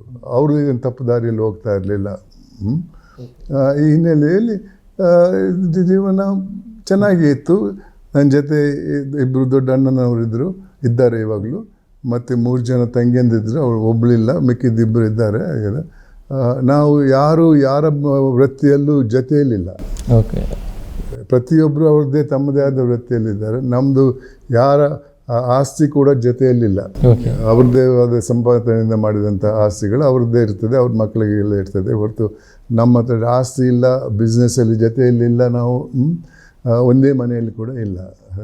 ಅದರಿಂದ ನಮ್ಮ ಸಂಬಂಧ ಅವ್ರ ಜೊತೆ ಭಾಳ ಚೆನ್ನಾಗಿಯೇ ಇದೆ. ಯಾಕೆಂದರೆ ಅದರಲ್ಲಿ ಜಗಳ ಆಗುವ ಸಂದರ್ಭ ಇಲ್ಲ. ಸರ್, ಇನ್ನು ಈ ಬದಲಾಗದ ವ್ಯವಸ್ಥೆಯಲ್ಲಿ ಸಾಕಷ್ಟು ಬದಲಾವಣೆ ತರೋದಕ್ಕೆ ಹೋರಾಡಿದಿರಿ ನೀವು. ತುಂಬ ಕಾಳಜಿ ಇತ್ತು ನಿಮಗೆ, ಅದ್ರ ಬಗ್ಗೆ ಹೇಳ್ತೀರಾ ಸರ್? ನಾನು ನೋಡಿ, ಲೋಕಾಯುಕ್ತನಾಗಿದ್ದಾಗ ಬಹಳಷ್ಟು ಅನ್ಯಾಯವನ್ನು ಕಂಡೆ. ಇದು ಯಾಕೆ ಈ ರೀತಿ ಆಗ್ತಾ ಇದೆ ಅಂತ ನಾನು ನನ್ನಲ್ಲೇ ಚರ್ಚೆ ಮಾಡಿದಾಗ ನನಗೆ ಅನಿಸಿದ್ದು, ಇದು ವ್ಯಕ್ತಿಗಳ ತಪ್ಪಲ್ಲ, ಇದು ಸಮಾಜದ ತಪ್ಪು. ಉದಾಹರಣೆಗೆ, ನಾನು ಚಿಕ್ಕವನಾಗಿದ್ದಾಗ ನನ್ನ ಗ್ರಾಮದಲ್ಲಿ ಯಾರಾದರೂ ಜೈಲಿಗೆ ಹೋಗಿದ್ರೆ ನನ್ನ ಪೋಷಕರು ಹೇಳ್ತಾಯಿದ್ರು, ಆ ಮನೆ ಹತ್ತಿರ ಹೋಗಬೇಡ ಅಂತ. ಅದೊಂದು ಸಾಮಾಜಿಕ ಶಿಕ್ಷೆ ಆ ತಪ್ಪು ಮಾಡಿದ್ದವನ ಮೇಲೆ ಇತ್ತು. ಆದ್ದರಿಂದ ನಮಗೆ ಅರ್ಥ ಆಗ್ತಾಯಿತ್ತು, ಯಾವುದು ಸರಿದಾರಿಯಲ್ಲಿ ಹೋಗಬೇಕು, ಇಲ್ಲದೇ ಇದ್ದರೆ ಯಾರನ್ನು ನಾವು ಪರಿಚಯದಲ್ಲಿ ಇಟ್ಕೊಳ್ಬೇಕು, ಯಾರನ್ನು ನಂಬಬೇಕು ಅನ್ನೋ ವಿಚಾರದಲ್ಲಿ ತಪ್ಪು ಮಾಡಿದ್ದವರನ್ನು ದೂರ ಇಡುವಂಥ ಒಂದು ಪ್ರವೃತ್ತಿ ನಮ್ಮಲ್ಲೂ ಕೂಡ ಬಂದಿತ್ತು. ಆ ತಪ್ಪು ಮಾಡಿದ್ದವನಿಗೆ ತನಗೆ ಇರುವಂಥ ಈ ಬಹಿಷ್ಕಾರ ಅವನಿಗೆ ಮಾತ್ರ ಅಲ್ಲ, ಆತನ ಕುಟುಂಬಕ್ಕೂ ಆಗ್ತಾಯಿತ್ತು. ಆದ್ದರಿಂದ ಆವತ್ತು ಜನರು ಹೆದರ್ತಾ ಇದ್ದರು. ಆವತ್ತಿನ ಸಮಾಜ ಒಳ್ಳೆ ಕೆಲಸ ಮಾಡಿದ್ದವರನ್ನು ಗುರುತಿಸಿ ಪ್ರಶಂಸಿಸ್ತಾ ಇತ್ತು, ಆದರೆ ತಪ್ಪು ಮಾಡಿದ್ದವರನ್ನು ಬಹಿಷ್ಕರಿಸ್ತಾ ಇತ್ತು. ಅದೊಂದು ಭಾಳ ಉತ್ತಮವಾದ ಮೌಲ್ಯ ಆಗಿತ್ತು ಆವತ್ತು ಸಮಾಜದಲ್ಲಿದ್ದಂಥ. ಅದೇ ಮೌಲ್ಯ ಮುಂದುವರಿತಾ ಇದ್ದರೆ ಇವತ್ತು ಸಮಾಜದಲ್ಲಿ ಶಾಂತಿ ಸೌಹಾರ್ದ ಜಾಸ್ತಿ ಇರ್ತಾಯಿತ್ತು. ಈ ರಾಜಕೀಯದಲ್ಲಿ ಆಗಿ ಹೋಗುವಂಥ ವಿಚಾರಗಳಿಗೆ ಅಂಥ ಒಂದು ಮೌಲ್ಯ ಮಟ್ಟ ಆಗ್ತಾಯಿತ್ತು. ಆದರೆ ದುಃಖದ ವಿಚಾರ ಏನಂದರೆ ಭಾಳಷ್ಟು ಬದಲಾವಣೆ ಆಗಿದೆ. ಇವತ್ತಿನ ಸಮಾಜ ಬರೀ ಶ್ರೀಮಂತಿಕೆ ಮತ್ತು ಅಧಿಕಾರವನ್ನು ಪೂಜಿಸುವಂಥ ಸಮಾಜ. ಹೌದು. ಪ್ರಾಮಾಣಿಕರಿಗೆ ಯಾವುದೇ ಬೆಲೆ ಇಲ್ಲ. ಪ್ರಾಮಾಣಿಕರ ಬಗ್ಗೆ ಮಾತಾಡಿದ್ರೆ, ಬಿಡ್ರಿ ಅವನು ಹುಚ್ಚ, ಅವನು ತಿನ್ನಲ್ಲ, ಇನ್ನೊಬ್ಬನಿಗೂ ತಿನ್ನಕ್ಕೆ ಬಿಡಲ್ಲ ಅನ್ನೋ ಮಾತು ಸರ್ವಸಾಧಾರಣವಾದದ್ದು. ಸರ್, ಇಲ್ಲಿ ಪ್ರಮುಖವಾದ ಹುದ್ದೆಗಳಿದೆ. IPS, IAS, KS, KPS ಈ ಥರ ಪ್ರಮುಖವಾದ ಹುದ್ದೆಗಳು. ಅದು ಜನಸೇವೆ ಮಾಡೋದಕ್ಕೋಸ್ಕರನೇ ಬರ್ತೀವಿ ಅಂತ ಹೇಳ್ತಾರೆ. ಎಲ್ಲೋ ಒಂದು ಕಡೆ ಅದು ಜನಸೇವೆ ಮಾಡೋದಕ್ಕೋಗಿ ತಮ್ಮ ಸ್ವಾರ್ಥಕ್ಕೋಸ್ಕರ ಅನುಭವಿಸ್ತಾ ಇದ್ದಾರಾ ಅಂತ? ಖಂಡಿತ ನೀವು ಹೇಳೋದು ನಿಜ. ಯಾಕೆಂದರೆ ನನ್ನ ಅನಿಸಿಕೆಯಲ್ಲಿ ಇವತ್ತು ಜನತಾ ಸೇವೆಗಾಗಿ ಯಾವ ಹುದ್ದೆಗೂ ಬರುವಂಥ ವ್ಯಕ್ತಿಗಳು ಭಾಳ ಕಮ್ಮಿ ಇದ್ದಾರೆ, ಸ್ವಲ್ಪ ಜನ ಇದ್ದಾರೆ. ಆದರೆ ಅವರಿಗೆ ಸಿಗಬೇಕಾದಂಥ ಗೌರವ ಹುದ್ದೆಯಲ್ಲಿ ಸಿಗಲ್ಲ. ಅವ್ರನ್ನೆಲ್ಲೋ ಮೂಲೆಗೆ ತಗೊಂಡು ಹೋಗಿ ಹಾಕ್ತಾರೆ, ದೂರ ಇರಲಿ ಅಂತ. ಯಾರೊಳಗೆ ನಾವು ಒಂದು ಸಂಬಂಧ ಬೆಳೆಸ್ಕೊಳ್ಬೇಕು ಅಂಥವ್ರನ್ನು ಮಾತ್ರ ಅಧಿಕಾರದಲ್ಲಿ ದೊಡ್ಡ ಹುದ್ದೆಯಲ್ಲಿ ಇಟ್ಟಿರ್ತಾರೆ. ಆದ್ದರಿಂದ ಈ ಹುದ್ದೆಗೆ ಇರುವಂಥ ಗೌರವ ಕೂಡ, ಬರುವಂಥ ವ್ಯಕ್ತಿಗಳು ಕೂಡ ಅವರ ಭಾವನೆಗಳೇ ಬೇರೆ ಇರ್ತದೆ. ಜನತಾ ಸೇವೆಗೆ ಬರುವವರು ಭಾಳ ಕಮ್ಮಿ. ಇದರಲ್ಲಿ ನನಗೇನಿದೆ ಅಂತ ತಿಳ್ಕೊಂಡು ಬರುವಂಥ ವ್ಯಕ್ತಿಗಳೇ ಜಾಸ್ತಿ. ಅಂದರೆ ದಕ್ಷ ಅಧಿಕಾರಿಗಳ ಬೆಲೆನೇ ಇಲ್ಲ. ಹೌದು, ದಕ್ಷ ಅಧಿಕಾರಿಗಳಿಗೆ ಬೆಲೆನೇ ಇಲ್ಲ. ಯಾವ ಹುದ್ದೆಯಲ್ಲಿ ಗೌರವ ಕೂಡ ಇಲ್ಲ, ಯಾವುದೇ ಇದೆ. ಅದರಿಂದಾಗಿ ಇವತ್ತು ಎಲ್ಲ ಸಂಸ್ಥೆಯಲ್ಲೂ ಕೂಡ ನಾನು ಎಷ್ಟು ಮಾಡ್ಬೋದು ಈ ಸಂಸ್ಥೆಯಲ್ಲಿ ಅನ್ನೋದು ಮಾತ್ರ. ಇವಾಗ ನಾವು ಕೇಳ್ತಾ ಇರ್ತೇವಲ್ಲ, ಯಾವ ಹುದ್ದೆಗೆ ಎಷ್ಟು ಕೊಟ್ಟು ಬಂದ್ರಂತ. ಇತ್ತೀಚೆಗೆ ಗುಲ್ಬರ್ಗದ ಕಡೆ assistant sub inspector post appointment ಮಾಡುವಾಗ 40 ಲಕ್ಷ 45 ಲಕ್ಷ ಅಂತ ಹೇಳ್ತಾರೆ. ಆತ 45 ಲಕ್ಷ ಕೊಟ್ಟು ಬಂದು ಸಂಬಳಕ್ಕೆ, ಆ ಸಂಬಳಕ್ಕೆ ಇಲ್ಲಿ ಕೆಲಸಕ್ಕೆ ಬಂದದ್ದು ಇಲ್ಲ, ಅವನು ಬಂದದ್ದು ಬೇರೆ ಸಂಬಳಕ್ಕೆ. ಆದ್ದರಿಂದ ಪ್ರಾಮಾಣಿಕತೆಗೆ ಬೆಲೆ ಇಲ್ಲ ಇವತ್ತು. ಆದ್ದರಿಂದ ಆಡಳಿತ ಏನಾಗ್ತಾ ಇದೆ ಇವತ್ತು? ಪ್ರಾಮಾಣಿಕತೆ ಇಲ್ಲದೇ ಇದ್ದರೆ ಆಡಳಿತದಿಂದ ಏನು ಪ್ರಯೋಜನ? ಈ ಹಿನ್ನೆಲೆಯಲ್ಲಿ ಇದನ್ನು ಸರಿಪಡಿಸಬೇಕು. ಆದರೆ ಇದಕ್ಕೆ ಸರಿಪಡಿಸುವ ಮೊದಲು ಆ ಸಮಾಜದ ಭಾವನೆಯಲ್ಲಿ ಬದಲಾವಣೆ ತರಬೇಕು ಅನ್ನೋದು ನನ್ನ ವಿಚಾರ. ಅದಕ್ಕೆ ಯಾವ ದಾರಿ ಹಿಡಿಬೇಕು? ನನ್ನ ವಯಸ್ಸಿನವರಿಂದ ಈ ಸಮಾಜವನ್ನು ಬದಲಾಯಿಸೋಕ್ಕೆ ಸಾಧ್ಯ ಇಲ್ಲ. ಯಾಕೆಂದರೆ ಅವರು ಈ ಸಮಾಜವನ್ನು ಈ ಮಟ್ಟಕ್ಕೆ ತಂದವರು ನನ್ನ ವಯಸ್ಸಿನವರು. ಅದಕ್ಕೆ ಬೇರೆಯವ್ರನ್ನ ಹುಡುಕಬೇಕು. ನನ್ನ ಅನಿಸಿಕೆಯಲ್ಲಿ ಸಾಧ್ಯವಿದ್ದರೆ ಅದು ಯುವಕರ ಮೂಲಕ ಸಾಧ್ಯವಿದೆ ಅನ್ನೋ ಹಿನ್ನೆಲೆಯಲ್ಲಿ ನಾನು 1825 ಇವತ್ತಿಗೆ ಸೇರಿ ಶಾಲಾ ಕಾಲೇಜಿಗೆ ಹೋಗಿದ್ದೇನೆ. ನನ್ನ ವಿಚಾರವನ್ನು ತಿಳಿಸಿದ್ದೇನೆ. ಮಕ್ಕಳಲ್ಲಿ ಯಾವ ರೀತಿಯಲ್ಲಿ ಮುಂದೆ ಶಾಂತಿ ಸೌಹಾರ್ದ ಇರಬೇಕಾದ್ರೆ ಯಾವ ರೀತಿಯಲ್ಲಿ ನಿಮ್ಮ ಭಾವನೆಗಳಲ್ಲಿ ಬದಲಾವಣೆ ತರಬೇಕು. ನಿಮ್ಮಲ್ಲಿ ಬದಲಾವಣೆ ತಂದರೆ ಈ ಸಮಾಜದ ಭಾವನೆಯಲ್ಲಿ ಕೂಡ ಬದಲಾವಣೆ ಬರ್ತದೆ. ಆವಾಗ ಸಮಾಜದಲ್ಲಿ ಶಾಂತಿ ಸೌಹಾರ್ದ ಇರ್ತದೆ. ಇದ್ದದ್ರಲ್ಲೇ ತೃಪ್ತಿ ಇದ್ದರೆ ನಿದ್ದೆ ಬರ್ತದೆ, ಯಾವ ಮದ್ದು ತಗೊಳ್ಬೇಕಾಗಿಲ್ಲ ಅಂತ ಪ್ರಯತ್ನ ಮಾಡ್ತೇನೆ. ಎಷ್ಟು ಜನರು ಅದನ್ನು ಒಪ್ತಾರೋ ಇಲ್ವೋ ಗೊತ್ತಿಲ್ಲ. ಅವ್ರ ಜೊತೆ ಸಂವಾದ ಮಾಡ್ತೇನೆ, ಅವರ ವಿಚಾರವನ್ನು ತಿಳ್ಕೊಳ್ಳುವಂಥ ಪ್ರಯತ್ನ ಮಾಡ್ತೇನೆ. ನನ್ನ ಕಾಲದಲ್ಲಂತೂ ಬದಲಾವಣೆ ಬರೋಲ್ಲ, ಆದರೆ ಪರವಾಗಿಲ್ಲ, ಪ್ರಯತ್ನ ಮಾಡೋದು ನನ್ನ ಕರ್ತವ್ಯ, ಪ್ರತಿಫಲಕ್ಕೆ ಕಾಯೋದಲ್ಲ ಎನ್ನುವ ಹಿನ್ನೆಲೆಯಲ್ಲಿ. ಸರ್, ನೀವು ಲೋಕಾಯುಕ್ತರಾದಾಗ ಏನಾದರೂ ಸವಾಲುಗಳಿತ್ತ ನಿಮಗೆ ತುಂಬ ಅಂತ? ಇತ್ತು. ಅಂದರೆ ನಾನು ಮಾಡುವ ಕೆಲಸದ ದಾರಿ ಅದು ಸರಿದಾರಿಯೋ ತಪ್ಪು ದಾರಿಯೋ ಅನ್ನೋ ವಿಚಾರದಲ್ಲಿ ಭಾಳಷ್ಟು ಜನರಿಗೆ ಬೇರೆ ಅಭಿಪ್ರಾಯ ಇತ್ತು. ಯಾಕೆಂದರೆ ವೆಂಕಟಾಚಲಯ್ಯನವರು ಖುದ್ದಾಗಿ ದಾಳಿಗೆ ಹೋಗ್ತಾಯಿದ್ರು. ಅವರು ಭಾಳ ಒಳ್ಳೆಯ ಕೆಲಸ ಮಾಡಿದರು. ಲೋಕಾಯುಕ್ತ ಇದೆ ಅಂತ ತೋರಿಸ್ಕೊಟ್ಟವರು ವೆಂಕಟಾಚಲ ಅವರು. ಅವರ ಉದ್ದೇಶವನ್ನು ಇಟ್ಕೊಂಡು ನಾನು ಅದನ್ನು ಮುಂದುವರಿಸಿದ್ದೇನೆ. ಆದರೆ ನಾನು ಹಿಡಿದ ದಾರಿಗೆ ಅವ್ರು ಹಿಡಿದ ದಾರಿಗೂ ವ್ಯತ್ಯಾಸ ಇತ್ತು. ಅವ್ರು ಖುದ್ದಾಗಿ ಹೋಗ್ತಾಯಿದ್ರು. ನಾನು ಹೇಳಿದ್ರೆ ನಾನು ಖುದ್ದಾಗಿ ಹೋಗಲ್ಲ, ಅಧಿಕಾರಿಗಳ ಮುಖಾಂತರ ನಾನು ಅದೇ ಗುರಿಯನ್ನು ಮುಟ್ಟುವ ಪ್ರಯತ್ನ ಮಾಡ್ತೇನೆ ಅಂತ. ನನ್ನ ಜೊತೆ ಒಳ್ಳೆ ಅಧಿಕಾರಿಗಳು ಭಾಳಷ್ಟು ಜನ ಇದ್ದರು. ಅದರಿಂದ ಏನಾದರೂ ನನ್ನ ಕಾಲದಲ್ಲಿ ಲೋಕಾಯುಕ್ತದಿಂದ ಒಳ್ಳೆಯ ಕೆಲಸ ಆಗಿದ್ದರೆ ಅದಕ್ಕೂ ಅವರು ಅರ್ಹರು. ಅಧಿಕಾರಿಗಳು ಭಾಳಷ್ಟು ಉತ್ತಮವಾದ ಕೆಲಸಗಾಡಿದರು. 3 ಮುಖ್ಯಮಂತ್ರಿಗಳ ವಿರುದ್ಧ ಚಾರ್ಜ್ ಶೀಟ್ ಹಾಕಿದರು. ಓಕೆ. ಯಾವ ರಾಜಕೀಯ ಪಕ್ಷ ಅದಕ್ಕೆ ಸೇರಿದವನ್ನೆಲ್ಲ 3 ರಾಜಕೀಯದ ಪಕ್ಷದ 3 ಮುಖ್ಯಮಂತ್ರಿಗಳ ವಿರುದ್ಧ ಹಾಕಿಸಿದೆ. ಸುಮಾರು ಮಂತ್ರಿ ಪ್ರೆಷರ್ ಇಲ್ವಾ ಸರ್? ಇತ್ತು, ಭಾಳಷ್ಟು ಪ್ರೆಷರ್ಗಳಿತ್ತು. ಆದರೆ ಮನೆಯಲ್ಲ, ತಲೆಬಾಗಿಸಿಲ್ಲ ಅದಕ್ಕೆ. ಒಬ್ಬರು ಅಧಿಕಾರಿ ಅವರನ್ನು ಅಮಾನತಲ್ಲಿಟ್ಟಿದ್ರು ಸರ್ಕಾರ. ಆವಾಗ ನಾನು ಹೇಳಿದೆ, ನಿಮಗೆ ಅಮಾನತಲ್ಲಿಡುವ ಅಧಿಕಾರ ಇಲ್ಲ, ನನ್ನನ್ನು ಕೇಳಬೇಕಾಗಿತ್ತು. ನಾನು ಹೇಳ್ತಾ ಇದ್ದೆ ನಿಮಗೆ ಏನಾಗಿದೆ ಇದ್ರ ಕೇಸಲ್ಲಿ ಅಂತ. ಅವ್ರದ್ದು ಏನು ತಪ್ಪಿಲ್ಲ ಅಂತ. ಆದರೆ ನನ್ನ ಮಾತು ಕೇಳಲಿಲ್ಲ. ಆವಾಗ ನಾನು ರಾಜೀನಾಮೆ ಕೊಟ್ಟೆ. ನಾನು ಹೇಳಿದೆ, ಒಬ್ಬ ಅಧಿಕಾರಿಯನ್ನು ರಕ್ಷಿಸುವಂಥ ಶಕ್ತಿ ನನ್ನಲ್ಲಿ ಇಲ್ಲದೆ ಇದ್ದರೆ ನಾನು ಆ ಹುದ್ದೆಯಲ್ಲಿರೋಕ್ಕೆ ಅರ್ಹನಲ್ಲ ಅಂತ ರಾಜೀನಾಮೆ ಇದಕ್ಕೆ ಗವರ್ನರ್ ಸಾಹೇಬ್ರಿಗೆ ಕಳಿಸಿದ್ದೆ ನಾನು. ಆದರೆ ಅವರು ಅದನ್ನು ಒಪ್ಪಲಿಲ್ಲ, ಹಂಗೇ ಇಟ್ಟಿದ್ದರು. ಆ ನಡುವೆ ಸ್ವಲ್ಪ ಒತ್ತಡಗಳು ಬರೋಕ್ಕೆ ಶುರುವಾಗಿದ್ದು, ರಾಜೀನಾಮೆ ವಾಪಸ್ ಪಡ್ಕೊಳ್ಳಿ ನಾನು ಹೇಳಿದೆ, ನಾನು ಕಡಾಕಡಿ ರಾಜೀನಾಮೆ ವಾಪಸ್ ಪಡೆಯಲ್ಲ ಅಂತ. ಆ ಸಂದರ್ಭದಲ್ಲಿ ಲಾಲ್ ಕೃಷ್ಣ ಅದ್ವಾನಿಯವರು ಕಾನೂನು ಮಂತ್ರಿ ಆಗಿದ್ದರು ಕೇಂದ್ರ ಸರ್ಕಾರದ.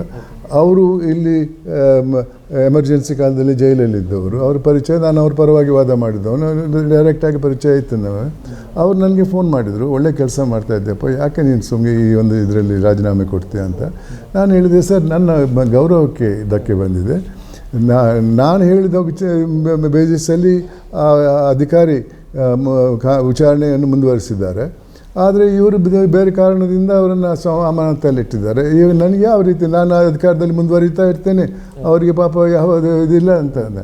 ಹಾಗಾದರೆ ಒಂದು ಕೆಲಸ ಮಾಡೋಣ, ಅವರನ್ನು ಅಮಾನತಿಂದ ಬಿಡುಗಡೆ ಮಾಡುವಂಥ ಆದೇಶ ನಾನು ಕೊಡ್ತೇನೆ ಮುಖ್ಯಮಂತ್ರಿಗಳಿಗೆ, ಆವಾಗ ನೀವು ವಾಪಸ್ ತಗೊಳ್ಳಿ ಅಂತ ಹೇಳಿ. ಖಂಡಿತ ಸರ್ ತಗೊಳ್ತೇನೆ ಅಂತ ಹೇಳಿದೆ. ಅದೇ ತಗೊಂಡೆ. ಆಮೇಲೆ ನಾನು ಅದಕ್ಕಿಂತ ಮೊದಲು ಭಾಳಷ್ಟು ಪವರ್ಫುಲ್ ಪೀಪಲ್ ನನ್ನ ಹತ್ರ ಬಂದಿದ್ದರು.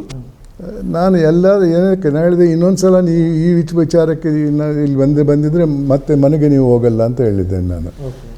ನಾನು ಅಲ್ಲಿ ಕೂರೋದು, ಅಲ್ಲೊಂದು CCTV ಕ್ಯಾಮರಾ ಹಾಕಿದ್ದೇನೆ ನಾನು. ಯಾವ ರೆಕಾರ್ಡಿಂಗ್, ನಮ್ಮ ಸಂಭಾಷಣೆಗಳು ಏನಾಗ್ತದೆ ಇರುವುದರಿಂದ. ಅದರಿಂದ ಯಾರು ಹೇಳಿದೆ, ನಾನು ಖಂಡಿತವಾಗಿಯೂ ನಿಮಗೆ ತಲೆ ಬಾಗಿಸಲ್ಲ. ನನಗೆ ನನ್ನದೇ ಆದ ಕೆಲವು ವಿಚಾರಗಳಿದೆ, ಅದನ್ನು ಮುಂದುವರಿಸ್ಕೊಂಡು ಹೋಗ್ತೇನೆ. ಸರ್, ಇನ್ನು ಪ್ರಮುಖವಾಗಿ ಎಲ್ಲರಲ್ಲೂ ಕೂಡ ಇರುವಂಥ ಗೊಂದಲ, ಸಿದ್ದರಾಮಯ್ಯ ಸರ್ಕಾರ ಲೋಕಾಯುಕ್ತಗೆ ಏನು ಮಾಡ್ತು? ನೋಡಿ, ಕರ್ನಾಟಕ ಸರ್ಕಾರಕ್ಕೆ ಇದ್ದದ್ದು 2 ಅಧಿಕಾರ. ಒಂದು, ಆಡಳಿತೆಯಿಂದ ಜನರಿಗಾಗುವಂಥ ಅನ್ಯಾಯಕ್ಕೆ ಪರಿಹಾರ ಕೊಡಿಸೋದು. 2ನೇದು, ಲೋಕಾಯುಕ್ತ ಪೊಲೀಸರ ಮುಖಾಂತರ ಭ್ರಷ್ಟಾಚಾರದ ವಿರುದ್ಧ ಹೋರಾಟ ಮಾಡೋದು. ಇದು 2 ಅಧಿಕಾರ ಇದ್ದದ್ದು. ಈ 2 ಅಧಿಕಾರವನ್ನು ವೆಂಕಟಾಚಲನ ಅವರ ಕಾಲದಲ್ಲಿ, ನನ್ನ ಕಾಲದಲ್ಲಿ ಲೋಕಾಯುಕ್ತ ಸಂಸ್ಥೆಯವರು ಸರಿಯಾಗಿ ನಡೆಸ್ತಾ ಇದ್ದರು. ಅದರಿಂದ ಭಾಳಷ್ಟು ಅಧಿಕಾರಿಗಳಿಗೆ, ರಾಜಕಾರಣಿಗಳಿಗೆ ಈ ಸಂಸ್ಥೆಯ ಮೇಲೆ ದ್ವೇಷ ಇತ್ತು. ನಾವು ಕೂಡ ಅದಕ್ಕೆ ಯಾರು ಕೇರ್ ಮಾಡಲಿಲ್ಲ. ಆದರೆ ಆಗ್ತದೆ, ಇಲ್ಲ ಭ್ರಷ್ಟಾಚಾರದ ವಿರುದ್ಧ ಹೋದರೆ ನೀವು ಒಳ್ಳೆಯ ಅಧಿಕಾರಿ ಅಲ್ಲ ಅಂತ, ನಿಮ್ಮಿಂದ ಏನು ಮಾಡೋಕ್ಕೆ ನನ್ನ ಕೈಯಲ್ಲಿ ಮಾಡಿಸೋಕ್ಕೆ ಸಾಧ್ಯ ಇಲ್ಲ ಅನ್ನೋದು ಭಾವನೆ ಇತ್ತು. ಯಡಿಯೂರಪ್ಪನವ್ರ ವಿರುದ್ಧ ನಾವು ಚಾರ್ಜ್ ಶೀಟ್ ಹಾಕಿದ್ವಿ. ಆ ಕೇಸ್ ಖುಲಾಸೆ ಆಗ್ತದೆ. ಖುಲಾಸೆ ವಿರುದ್ಧ ಅಪೀಲ್ ಹಾಕಬೇಕಾದಂಥ ಕರ್ತವ್ಯ ಅವ್ರದ್ದು, ಹಾಕಿಲ್ಲ. ಅದು ಬಿಟ್ಟುಬಿಟ್ಟು ಲೋಕಾಯುಕ್ತಕ್ಕೆ ಇದ್ದಂಥ ಎರಡೇ ಅಧಿಕಾರದಲ್ಲಿ ಭ್ರಷ್ಟಾಚಾರದ ವಿರುದ್ಧ ಇರುವಂಥ ಅಧಿಕಾರವನ್ನು ಕಿತ್ಕೊಂಡು ACB ಕೊಡ್ತಾರೆ. ಲೋಕಾಯುಕ್ತಕ್ಕೆ ಬಿಟ್ಟದ್ದು ಒಂದು ಅಧಿಕಾರ ಮಾತ್ರ, ಏನಂದರೆ ಆಡಳಿತದಿಂದ ಜನರಿಗಾಗುವಂಥ ಅನ್ಯಾಯಕ್ಕೆ ಪರಿಹಾರ ಕೊಡೋದು, ಗ್ರೀವೆನ್ಸ್ ರಿಡ್ರೆಸಲ್ ಅನ್ನೋ ಒಂದು ಇದು, ಅದು ಮಾತ್ರ ಉಳಿದಿತ್ತು. ಯಾಕೆ ಮಾಡಿದರು? ಲೋಕಾಯುಕ್ತ ಸಂಸ್ಥೆ ಒಳ್ಳೆ ಕೆಲಸ ಮಾಡಿಲ್ಲ. ಯಾವುದೇ ಒಂದು ಕಾರಣ ಇರಬೇಕಲ್ಲ. ಅದೇ ಪ್ರಯೋಜನ ಇಲ್ಲ, ಅದರಿಂದ ಏನೂ ನಡೀತಾ ಇಲ್ಲ, ಇದೆಲ್ಲ ಕೇಸ್ಗಳು ಬೋಗಸ್ ಕೇಸ್ಗಳು ಅಂತ ಹೇಳಿ ಮಾಡೋದಾಗಿದ್ದರೆ ಅದು ಬೇರೆ ವಿಚಾರ. ಲೋಕಾಯುಕ್ತದೇ ಬಂದ್ ಮಾಡ್ಬೋದಿತ್ತು. ಯಾಕೆ ಅಷ್ಟೊಂದು ಅಧಿಕಾರಿಗಳನ್ನೆಲ್ಲ ಇಟ್ಕೊಂಡು ನಡೆಸೋದು ಇದರಿಂದ ಅಂತ. ನನ್ನ ಅನಿಸಿಕೆಯಲ್ಲಿ ಈ ಒಂದು ACBಯ ಸೃಷ್ಟಿ ಮತ್ತು ಅದನ್ನು ಲೋಕಾಯುಕ್ತಕ್ಕೆ ತಂದು ಆ ಲೋಕಾಯುಕ್ತದಿಂದ ಅಧಿಕಾರ ತಗೊಂಡು ಅವಧಿ ಕೊಟ್ಟದ್ದು ಯಾವುದೇ ಒಂದು ಕಾರಣಕ್ಕೆ, ಅದು ಆಡಳಿತೆಯಲ್ಲಿ ಒಳ್ಳೆಯ ಕಾರಣಕ್ಕೆ ಅಲ್ಲ ಅನ್ನೋದು ನನ್ನ ವಿಚಾರ. ಓಕೆ ಸರ್, ಇನ್ನು ಪ್ರಮುಖವಾಗಿ ಬಳ್ಳಾರಿ ವಿಷಯದಲ್ಲಿ, ಗಣಿ ವಿಷಯದಲ್ಲಿ ನಾನು ಲೋಕಾಯುಕ್ತಕ್ಕೆ ಬಂದಾಗ ಈ ಗಣಿ ವಿಚಾರಣೆ ಶುರುವಾಗಿತ್ತು. ಅದು ಕೇರಳದ ಒಬ್ಬರು ಜಡ್ಜರು ನಡೆಸ್ತಾ ಇದ್ದರು. ಆದರೆ ನನಗೆ ಆ ಗಣಿ ವಿಚಾರಣೆಯನ್ನು ನನಗೆ ಕೊಟ್ಟರು. ಆ ಗಣಿ ವಿಚಾರಣೆಯಲ್ಲಿ ಕೂಡ ನನ್ನ ಜೊತೆ ಇದ್ದಂಥ ಹಲವಾರು ಅಧಿಕಾರಿಗಳು ಭಾಳ ಪ್ರಾಮಾಣಿಕರು, ನಿಷ್ಠಾವಂತರು. ಭಾಳ ಕಷ್ಟದ ಕೆಲಸ ಆಗಿತ್ತದು. ಅಲ್ಲಿ ಊರಿಲ್ಲದಂಥ ಜಾಗಕ್ಕೆ ಹೋಗಿ ಅಲ್ಲಿ ಆಗುವಂಥ ಅಕ್ರಮಗಳನ್ನು ಕಂಡುಹಿಡಿದು ಅದನ್ನೆಲ್ಲ ಬಹಿರಂಗಪಡಿಸಿದ್ದಾರೆ. ಒಳ್ಳೆಯ ಕೆಲಸ ಮಾಡಿದ್ದಾರೆ. ಅದರಲ್ಲಿ ನಾನು ನಿಮಗೆ ಒಂದು ವಿಚಾರ ತಿಳಿಸ್ತೇನೆ. 2000ರಿಂದ 2010ರವರೆಗೆ ನನ್ನ ವಿಚಾರಣೆ ನಡೆದಿತ್ತು. ಅಂದು 1 ಮೆಟ್ರಿಕ್ ಟನ್ ಉತ್ತಮವಾದ ಅದರಿಗೆ ಸರಕಾರಕ್ಕೆ ಬರುವಂಥ ರಾಜಧನ 27 ರೂಪಾಯಿ. 1 ಮೆಟ್ರಿಕ್ ಟನ್ ಹೈ ಕ್ವಾಲಿಟಿ ಇರುತ್ತೆ. ಅದೇ 1 ಮೆಟ್ರಿಕ್ ಟನ್ನನ್ನು ಅದೇ ಅವಧಿಯಲ್ಲಿ ಚೈನಾ ಮತ್ತು ಪಾಕಿಸ್ತಾನಕ್ಕೆ 7,000ದಿಂದ 7,500ರವರೆಗೆ ಮಾರ್ತಾಯಿದ್ರು, ರಫ್ತು ಮಾಡ್ತಾಯಿದ್ರು. ಇಲ್ಲಿ ತಗೊಳ್ಳುವವರು ಕೂಡ ಅಷ್ಟೇ ಕೊಡಬೇಕಾಗಿತ್ತು. ಭಾರತದಲ್ಲಿ ತಗೊಳ್ಳುವವರು ಕೂಡ ಮಾಲೀಕರಿಗೆ ಅಂದರೆ ಸರ್ಕಾರಕ್ಕೆ 27 ರೂಪಾಯಿ, ಇವರಿಗೆ 7,500. 1 ಮೆಟ್ರಿಕ್ ಟನ್ ಅಂದರೆ ಇಷ್ಟೇ. ಅಂಥ ಲಕ್ಷಾಂತರ ಕೋಟ್ಯಾಂತರ ಮೆಟ್ರಿಕ್ ಟನ್ನನ್ನು ಅದನ್ನು ಮೈನಿಂಗ್ ಮಾಡಿ ತಗೊಂಡು ಬಳಸ್ಕೊಂಡಿದ್ದಾರೆ. ಸರ್ಕಾರಕ್ಕೆ ಎಷ್ಟು ನಷ್ಟ ಆಗಿರ್ಬೋದು ಲೆಕ್ಕ ಹಾಕಿ. ಆ ಹಿನ್ನೆಲೆಯಲ್ಲಿ ಒಂದು ಉದಾಹರಣೆ ಕೊಡ್ತೇನೆ ನಿಮಗೆ. ಒಂದು ದಿವಸ ಕರ್ನಾಟಕ ಲೋಕಾಯುಕ್ತ ಅಧಿಕಾರಿಗಳು ಅಂಕೋಲದ ಹತ್ರ 90 ಲಾರಿಗಳನ್ನು ಸೀಸ್ ಮಾಡ್ತಾರೆ. ಲಕ್ಷಾಂತರ ಮೆಟ್ರಿಕ್ ಟನ್ ಇತ್ತು ಅದರಲ್ಲಿ. ಅದನ್ನು ಬಿಳಿಕೆರೆ ಎನ್ನುವ ಒಂದು ಬಂದರಲ್ಲಿ ದಾಸ್ತಾನು ಮಾಡ್ತಾರೆ. ಕೆಲವು ತಿಂಗಳ ನಂತರ ಇನ್ಸ್ಪೆಕ್ಷನ್ಗೆ ಹೋದಾಗ ನಮ್ಮ ಲೋಕಾಯುಕ್ತ ಅಧಿಕಾರಿಗಳು ಅಲ್ಲಿ ಒಂದು ಹರಳಿರಲಿಲ್ಲ, ಯಾರು ತಗೊಂಡು ಹೋದದ್ದು. ಅದರ ಸುಪರ್ದಿಯನ್ನು ಪೋರ್ಟ್ ಅಧಿಕಾರಿಗೆ ಕೊಟ್ಟಿದ್ವಿ. ಓಕೆ. ಆತ ಹೇಳ್ತಾನೆ, ಸಮುದ್ರದಿಂದ ದೊಡ್ಡ ಅಲೆಗಳು ಬಂದು ಎಲ್ಲ ಅದನ್ನು ಸಮುದ್ರಕ್ಕೆ ತಗೊಂಡು ಹೋದವು ಅಂತಾನೆ. ಕೊಚ್ಕೊಂಡು ಹೋಗಿತ್ತು ಅಲೆ. ಭಾರತದ ಅತಿ ದೊಡ್ಡ ಮೈನಿಂಗ್ ಎಕ್ಸ್ಪೋರ್ಟರ್ಸ್ ಅದರಲ್ಲಿ ಇನ್ವಾಲ್ವ್ ಆಗಿದ್ದರು. ಆ ಹಿನ್ನೆಲೆಯಲ್ಲಿ ಅದು ಒಬ್ಬ ಅಧಿಕಾರಿಯನ್ನು ಸಸ್ಪೆನ್ಷನ್ನಲ್ಲಿಟ್ಟದ್ದು. ಎಷ್ಟು ನಷ್ಟ ಸರ್ಕಾರಕ್ಕೆ ಆಗಿರಬೇಕು. ಇದನ್ನು ಸರ್ಕಾರದ ಗಮನಕ್ಕೆ ಯಾರೂ ತಂದಿಲ್ವಾ? ಮತ್ತು ಕೊಡ್ತಾ ಇದ್ರಲ್ಲ ಇವರು ಅಧಿಕಾರದಲ್ಲಿರುವವರು. ಅವರಿಗೆ ಮೈನಿಂಗ್ ಲೈಸೆನ್ಸು, ಅವರಿಗೆ ಇಷ್ಟು ಜಾಗ ಮೈನ್ ಮಾಡೋಕ್ಕೆ ಅಂತೆಲ್ಲ ಕೊಡ್ತಾಯಿದ್ರು. ಇದು ಏನು ತೋರಿಸ್ಕೊಡ್ತಾ ಇದೆ? ಎಷ್ಟು ವರ್ಷದಿಂದ ಇಷ್ಟೊಂದು ಹಣ ಸೋರ್ಕೊಂಡು ಹೋಗ್ತಾ ಇತ್ತು. ಭ್ರಷ್ಟಾಚಾರನ ತಾಂಡವಾಡ್ತಾ ಇದೆ. ಪ್ರತಿ ವರ್ಷ ಜಾಸ್ತಿ ಆಗ್ತಾ ಇತ್ತು ಡಿಮಾಂಡು.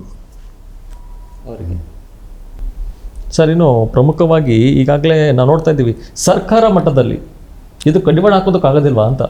ಖಂಡಿತ ಸಾಧ್ಯವಿದೆ. ಆದರೆ ಕಡಿವಾಣ ಹಾಕುವವರಲ್ಲಿ ಆ ಮೌಲ್ಯಗಳಿವೆ. ಕಡಿವಾಣ ಹಾಕುವವರಿಗೆ ಅವ್ರ ಜವಾಬ್ದಾರಿ ಗೊತ್ತಿಲ್ವೇ? ಮತ್ತೆ ಯಾಕೆ ಹಾಕಿಲ್ಲ? 27 ರೂಪಾಯಿ 1 ಮೆಟ್ರಿಕ್ ಟನ್ನಿಗೆ. ಅದರ ಮಾರ್ಕೆಟ್ ವ್ಯಾಲ್ಯೂ 7,000ದಿಂದ 7,500 ರೂಪಾಯಿ. ಇದನ್ನು ಬಿಲ್ ಪಾಸ್ ಮಾಡೋರಿಗಾದ್ರೂ ಗೊತ್ತಿರಬೇಕಲ್ಲ, ಅದರ ಮಾಹಿತಿ ಇತರರಿಗೆ ಗೊತ್ತಿರಬೇಕಲ್ಲ. ಪ್ರತಿಯೊಬ್ಬರಿಗೂ ಮೈನಿಂಗ್ ಬಗ್ಗೆ ಗೊತ್ತಿದ್ದವ್ರಿಗೆ ಆದರೆ ಏನಾಗ್ತಾ ಇದೆ ಅಂತ ಎಷ್ಟೊಂದು ಮೈನಿಂಗ್ ಮಾಡ್ತಾ ಇದ್ದವರು ಎಷ್ಟೊಂದು ಆಸ್ತಿ ಮಾಡಿದ್ದಾರೆ ಅಂತ ಅದು ಊರಿಗೆಲ್ಲ ಗೊತ್ತಿತ್ತು.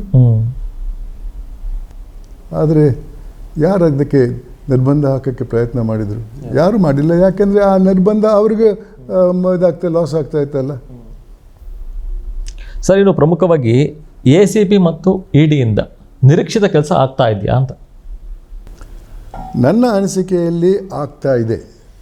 ಆದರೆ ಈ ಸಮಯ ಇದೆಯಲ್ಲ, ಆಗುವಂಥ ಸಮಯ, ಅದರಲ್ಲಿ ಸ್ವಲ್ಪ ಸಂಶಯ ಮೂಡಿ ಬಂದಿರ್ತದೆ. ಏನಂದರೆ ಇದು ಇಷ್ಟರವರೆಗೆ ಯಾರ ವಿರುದ್ಧ ಅವರು ಈ ಕಾರ್ಯಾಚರಣೆ ನಡೆಸಿದ್ರು ಅದು 100ಕ್ಕೆ 100% ವಿರೋಧ ಪಕ್ಷದವರ ವಿರುದ್ಧ. ಆದರೆ ಕಾನೂನಿನಲ್ಲಿ ಅದು ತಪ್ಪಲ್ಲ. ಕಾನೂನಿನಲ್ಲಿ ಕ್ರಿಮಿನಲ್ ಜೂರಿಸ್ಪ್ರೂಡೆನ್ಸಲ್ಲಿ ಇಕ್ವಾಲಿಟಿ ಅನ್ನೋದಿಲ್ಲ, ಸರಿಸಮಾನತೆ ಅನ್ನೋದಿಲ್ಲ. ಅವನನ್ನು ಯಾಕೆ ನೀನು ಬಂಧಿಸಿಲ್ಲ, ಇವನನ್ನು ಮಾತ್ರ ಯಾಕೆ ಬಂಧಿಸಿದೆಯಾ ಅಂತ ಕೇಳುವ ಹಕ್ಕು ಯಾರಿಗೂ ಇಲ್ಲ, ಕೋರ್ಟಿಗೂ ಕೂಡ ಆ ಹಕ್ಕಿಲ್ಲ. ಹೌದು, ಆಡಳಿತೆಯಲ್ಲಿದ್ದವರು ಅವರ ಪಕ್ಷದ ಭ್ರಷ್ಟರನ್ನು ಹಿಡಿದಿಲ್ಲ, ಅವರ ವಿರುದ್ಧ ದಾಳಿ ಮಾಡಲಿಲ್ಲ ಅನ್ನೋದು. ಆದರೆ ಅದು ವಾದ ಇನ್ನೊಬ್ಬನ ಬಾಯಿಂದ ಬರೋಕ್ಕೆ ಸಾಧ್ಯವಿಲ್ಲ. ನಾನು ನಿರಪರಾಧಿ ಅಂತ ಆತ ಪ್ರೂವ್ ಮಾಡಬೇಕು ಕೋರ್ಟಲ್ಲಿ. ವಿರೋಧ ಪಕ್ಷ ಸೇರಿದ್ದೇನೆ ಅನ್ನುವ ಒಂದೇ ಒಂದು ಕಾರಣಕ್ಕಾಗಿ ನಾನು ಮಾಡಿಲ್ಲದಿದ್ದರೂ ಮಾಡಿದ್ರು ಅನ್ನೋದು ನಂಬಕ್ಕೆ ಸಾಧ್ಯವಿಲ್ಲ. ಅಷ್ಟು ನಂಬಕ್ಕೆ ಸಾಧ್ಯ ಮಾತ್ರ ಇಲ್ಲ. ಯಾಕೆಂದರೆ ಭಾಳಷ್ಟು ಜನರಿಂದ ಬೇಕಾದಷ್ಟು ಹಣ ಸೀಸ್ ಮಾಡಿದ್ದಾರೆ. ಇವತ್ತೊಂದು ಪೇಪರಲ್ಲಿ ಓದಿದೆ, ಒಬ್ಬರು ಮಧ್ಯ ಭಾರತದ ಒಂದು ರಾಜ್ಯದಲ್ಲಿರುವಂಥ ಮಂತ್ರಿ, ಅವರ ಸೆಕ್ರೆಟರಿ ಮನೆಯಿಂದ 37 ಕೋಟಿ ರೂಪಾಯಿ ಸೀಸ್ ಮಾಡಿದ್ದಾರೆ. ಎಲ್ಲಿಂದ ಬಂತು ಅಷ್ಟೊಂದು ಹಣ? ಇವಾಗ ಅವರನ್ನು ಅರೆಸ್ಟ್ ಮಾಡಿದರೆ ಇದು ವಿರೋಧ ಪಕ್ಷದ ಕಾರಣಕ್ಕೆ ಅಂತ ಇಲ್ಲ. ಕ್ರಿಮಿನಲ್ ಜೂರಿಸ್ಪ್ರೂಡೆನ್ಸಲ್ಲಿ ನೀವು ಕೋರ್ಟಿಗೆ ಸಾಬೀತು ಮಾಡಬೇಕು, ನಾನು ನಿರಪರಾಧಿ ಅಥವಾ ಇತ್ತೀಚಿನ ದಿನಗಳಲ್ಲಿ ನೋಡ್ತಾ ಇದ್ದೀವಿ ತುಂಬ ನಿರಪರಾಧಿ, ಅಥವಾ ಇನ್ನೊಂದಿದೆ, ನನ್ನ ವಿರುದ್ಧ ಏನು ಇದು ಆರೋಪ ಮಾಡಿದ್ದಾರೋ ಅದನ್ನು ಸಾಬೀತು ಮಾಡಿಲ್ಲ ಕೋರ್ಟಲ್ಲಿ ಅನ್ನೋ ವಿಚಾರ ಆವಾಗ ಮಾಡಬೇಕು ಹೊರತು ಅರೆಸ್ಟ್ ಆದ ದಿವಸ ನೋಡ್ರಿ ನಾನೊಬ್ಬ ವಿರೋಧ ಪಕ್ಷದ ನಾಯಕ, ನನ್ನನ್ನು ಆ ಕಾರಣಕ್ಕಾಗಿ ಬಂಧಿಸಿದ್ದಾರೆ. ಇವತ್ತೊಬ್ಬರು ಮುಖ್ಯಮಂತ್ರಿ ಅವರು ಜೈಲಿಂದ ಬಂದವರು ಹೇಳ್ತಾರೆ, ನೀವು ನನಗೆ ಮತ ಹಾಕಿದ್ದಿದ್ರೆ BJPಗೆ ಮತ ಹಾಕಿದರೆ ನಾನು ತಿರ್ಗಾ ಜೈಲಿಗೆ ಹೋಗಬೇಕಾದ್ರೆ ಹೋಗಿ ಸ್ವಾಮಿ, ಅದನ್ನು ಊರಿಗೆ ಅವ್ರಿಗೆ ಯಾಕೆ ಹೇಳ್ತೀರಾ? ನೀವು ನನ್ನನ್ನು ಗೆಲ್ಲಿಸಿದರೆ, ನನ್ನ ಪಕ್ಷದವರನ್ನು ಗೆಲ್ಲಿಸಿದರೆ ನಾನು ಜೈಲಿಗೆ ಹೋಗಲ್ಲ ಅಂದರೆ ಮುಂದೆ ಬಂದ ಸರ್ಕಾರ ಅವರನ್ನು ಏನು ತಪ್ಪು ಮಾಡಿದ್ರು ಜೈಲಿಗೆ ಕಳಿಸಲ್ಲ ಅಂತ. ಇದು ಎತ್ತವಾದ. ನನ್ನದೇ ಆದ ಒಂದು ವಿಚಾರ ಏನಂದರೆ ಇದು ಒಳ್ಳೆಯ ಕೆಲಸ. ಯಾಕಂದರೆ ಇಷ್ಟರವರೆಗೆ ದೊಡ್ಡ ರಾಜಕಾರಣಿಗಳ ವಿರುದ್ಧ ಯಾರೂ ಕಾರ್ಯಾಚರಣೆ ನಡೆಸ್ತಾ ಇಲ್ಲ. ಇವತ್ತು ಯಾವುದೇ ಒಂದು ಕಾರಣ ಇರ್ಬೋದು, ಚುನಾವಣೆ ಇರ್ಬೋದು, ಇನ್ನೇನೇ ಇರ್ಬೋದು, ಆ ಆಡಳಿತದಲ್ಲಿರುವಂಥ ಪಕ್ಷದ ಭಾಳಷ್ಟು ಜನರನ್ನು ದಾಳಿ ಮಾಡಿ ಕೋರ್ಟ್ ಮೆಟ್ಲು ಹತ್ತಿಸಿದ್ದಾರೆ. ಮುಂದೆ ಇವರ ಅಧಿಕಾರದಿಂದ ಹೋಗಿ ಅವರ ಅಧಿಕಾರಕ್ಕೆ ಬಂದಾಗ ಅವರು ಇವ್ರ ಮೇಲೆ ಮಾಡ್ತಾರೆ, ಆವಾಗ ಸರಿಸಮಾನ ಬರ್ತದೆ. ಹೌದು ಸರ್, ಇಲ್ಲಿ ಇನ್ನೊಂದು ಗಮನಿಸಬೇಕು, ಅವರ ಆಪ್ತರ ಮನೆಯಲ್ಲಿ ಇಷ್ಟು ಸಿಕ್ತು, ಇವರ ಆಪ್ತರ ಮನೆಯಲ್ಲಿ ಇಷ್ಟು ಸಿಕ್ತು. ಆ ಆಪ್ತರು ಅವ್ರಿಗೆ ಆಪ್ತರಾಗಿರ್ತಾರೆ, ಆ ದುಡ್ಡು ಯಾರ್ದು? ಯಾರು ಅವ್ರಿಗೆ ಪ್ರೂವ್ ಮಾಡಬೇಕಲ್ಲ. ಈ ಪ್ರಾಸಿಕ್ಯೂಷನ್ ಕೇಸ್ ಏನಂದರೆ ಇವ್ರ ಮನೆಯಲ್ಲಿ ಇಟ್ಕೊಂಡು ಇರಲ್ಲ ಭಾಳಷ್ಟು ಜನ, ಇನ್ಯಾರ ಮನೆಯಲ್ಲಾದರೂ ಇಟ್ಕೊಂಡಿರ್ತಾರೆ. ಇವಾಗ ನಾನು ಹೇಳಿದೆಲ್ಲ ಒಂದು ಕೇಸಿನ ಬಗ್ಗೆ, ಅವರು ಸೆಕ್ರೆಟ್ರಿ ಮನೆಯಲ್ಲಿ PA ಮನೆಯಲ್ಲಿ ಏನೋ ಇಟ್ಟಿದ್ರಂತೆ. ಆದರೆ ಸೆಕ್ರೆಟ್ರಿ ಅವನು ನನ್ನ ಹಣ ಅಂತ ಒಪ್ಕೊಂಡಿದ್ರೆ ಅವ್ನು ಜೈಲಿಗೆ ಹೋಗ್ತಾನೆ. ಹೌದು, ಅವನು ಒಪ್ಪಲ್ಲ, ಇವರು ಇಲ್ಲಿ ಇಟ್ಟದ್ದು ಅಂತ ಹೇಳ್ತಾನೆ. ಮತ್ತು ಎರಡನೇದಾಗಿ ಅವನದು ಹಣ ಅಂತ ಹೇಳಿದರೆ ಎಲ್ಲಿಂದ ಬಂತು, ಇನ್ಕಮ್ ಟ್ಯಾಕ್ಸ್ ಕಟ್ಟಿದ್ಯಾ ಅಂತ ಕೇಳ್ತಾರೆ. ಅದು ಒಂದು ಅವನಿಗೆ ಜವಾಬು ಇಲ್ಲ. ಆದ್ದರಿಂದ ಇದು ಹಣ ಇವರದ್ದಾಗಿರಬೇಕು. ಅವನಿಗೆ ಮಾಡುವ ಶಕ್ತಿ ಇಲ್ಲ, ಇವರಿಗೆ ಮಾಡುವ ಶಕ್ತಿ ಇದೆ, ಅದಕ್ಕಾಗಿ ಇವ್ರು ತಂದು ಇಲ್ಲಿಟ್ಟಿದ್ದಾರೆ ಅನ್ನೋದು. ಇದೆಲ್ಲ ಜನರನ್ನು ಮಂಕು ಮಾಡೋಕ್ಕೆ ಇದು ಹೇಳ್ತಾ ಇದ್ದಾರೆ. ಇವು ನಾನು ವಿರೋಧ ಪಕ್ಷದಲ್ಲಿದ್ದೇನೆ ಅಂತ ಮಾತ್ರ ಮಾಡಿದ್ರು. ಎಲ್ಲಿಂದ ಬಂತಂತ ಹಣ ಹೇಳ್ರಿ. ಹೌದು ಸರ್, ಈಗ ರಾಜ್ಯ ಲೋಕಾಯುಕ್ತ ಪ್ರಸಕ್ತ ಕಾಯ್ದೆಗೆ ಅಲ್ಲಿಲ್ವಾ ಅಂತ? ಇವತ್ತಿದೆ. ಇವತ್ತು ಬೇಕಾದಂಥ ಅಧಿಕಾರಿಗಳಿದ್ದಾರೆ. ಕಾನೂನು ಹಿಂದೆ ಏನಿತ್ತೋ ಆ ಕಾನೂನು ವಾಪಸ್ ಬಂದಿದೆ. ಆದ್ದರಿಂದ ಇವತ್ತು ನಮಗೆ ಬೇಕಾದಂಥ ಸೌಲಭ್ಯಗಳಿಲ್ಲ, ಬೇಕಾದಂಥ ಕಾನೂನು ಇಲ್ಲ ಅಂತ ಲೋಕಾಯುಕ್ತರಿಗೆ ಹೇಳೋಕ್ಕೆ ಸಾಧ್ಯವಿಲ್ಲ. ಆ ಕಾನೂನಿದೆ, ಬೇಕಾದಂಥ ನಮ್ಮ ಕಾಲದಲ್ಲಿ ಏನಿತ್ತು ಅದು ಇವತ್ತಿದೆ, ನಮ್ಮ ಕಾಲದಲ್ಲಿ ಏನಾಯಿತು ಮಾಡಿ ತೋರಿಸಿ. ಓಕೆ ಸರ್, ಇನ್ನು ಪ್ರಮುಖವಾಗಿ ನಿಮ್ಮ ಕಡೆಯಿಂದ ಭ್ರಷ್ಟಾಚಾರ ನಿರ್ಮೂಲನೆ ಮಾಡೋದಕ್ಕೆ ಒಂದು ಅಸ್ತ್ರ ಇದೆಯಾ ಯಾವ್ದಾದ್ರು? ನೋಡ್ರಿ, ಹಿಂದೆ ಕಾನೂನಿಗೆ ಭಾಳಷ್ಟು ಬೆಲೆ ಇತ್ತು. ಕಾನೂನನ್ನು ಚಲಾಯಿಸುವವರು ಅದಕ್ಕೆ ಬದ್ಧರಾಗಿದ್ದರು. ಅವರಲ್ಲಿ ಪ್ರಾಮಾಣಿಕತೆ ಇತ್ತು. ಇವತ್ತು ಈ ಪ್ರಾಮಾಣಿಕತೆ ಅನ್ನೋದು ಎಲ್ಲೂ ಕಾಣಿಸ್ತಲ್ಲ, ಭಾಳ ಕಡೆ ಕಾಣಿಸಲ್ಲ ನನಗೆ. ಅದರಿಂದಾಗಿ ಕೇಸ್ ಹಾಕಿದರೂ ಕೂಡ ಅದರಲ್ಲಿ ಖುಲಾಸೆ ಆಗ್ತಿದೆ. ಇಲ್ಲದಿದ್ದರೆ ಖುಲಾಸೆ ಆಗದಿದ್ದರೆ ಕೇಸ್ 25 ವರ್ಷ ನಡೆಯಲ್ಲ ಯಾವ ಕೋರ್ಟಲ್ಲೂ, ಮತ್ತು ಇನ್ನೊಂದು 25 ವರ್ಷ ಮೇಲಿನ ಕೋರ್ಟಲ್ಲಿ, ಇನ್ನೊಂದು 25 ವರ್ಷ ಆಮೇಲೆ. ಆ ನಡುವೆ ಯಾರಿಗ ಇಂಟ್ರೆಸ್ಟು ಇರಲ್ಲ, ಏನಾಯಿತು ಅವನು ಕೇಸ್ ಮುಗೀತು, ಆರೋಪಿ ಸತ್ತೋದ್ನೋ ಅಥವಾ ಖುಲಾಸೆ ಆದ್ನೋ ಯಾರು ಕೇಳೋಕ್ಕೆ ಏನಿಲ್ಲ, ಅದಷ್ಟೊತ್ತಿಗೆ ಯಾರಿಗೆ ಆಗಲ್ಲ. ಅದರಿಂದ 2 ವಿಚಾರ ಭಾಳ ಗಂಭೀರವಾದದ್ದು. ಒಂದು ಅತಿ ಮುಖ್ಯವಾದದ್ದು, ನ್ಯಾಯಾಂಗದಲ್ಲಿ ದೊಡ್ಡ ಬದಲಾವಣೆ ಬರಬೇಕು. ಅದು ಏನಂದರೆ ಯಾವುದೇ ಒಂದು ಕೇಸು 1 ವರ್ಷದೊಳಗೆ ಮುಗಿಬೇಕು.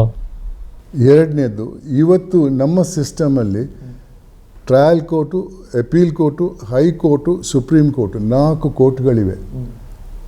ಈ 4 ಕೋರ್ಟ್ಗಳಲ್ಲಿ ಒಂದೊಂದು ಕೋರ್ಟಲ್ಲಿ 15-16 ವರ್ಷ ಆದರೂ ಬೇಕಾಗ್ತದೆ, ಈ ಸಿವಿಲ್ ಆಗಲಿ ಕ್ರಿಮಿನಲ್ ಕೇಸ್ ಆಗಲಿ. ಅದು ಮೇಲಿನ ಕೋರ್ಟಲ್ಲೂ ಅದೇ ರೀತಿ ಆಗ್ತಾಯಿದೆ.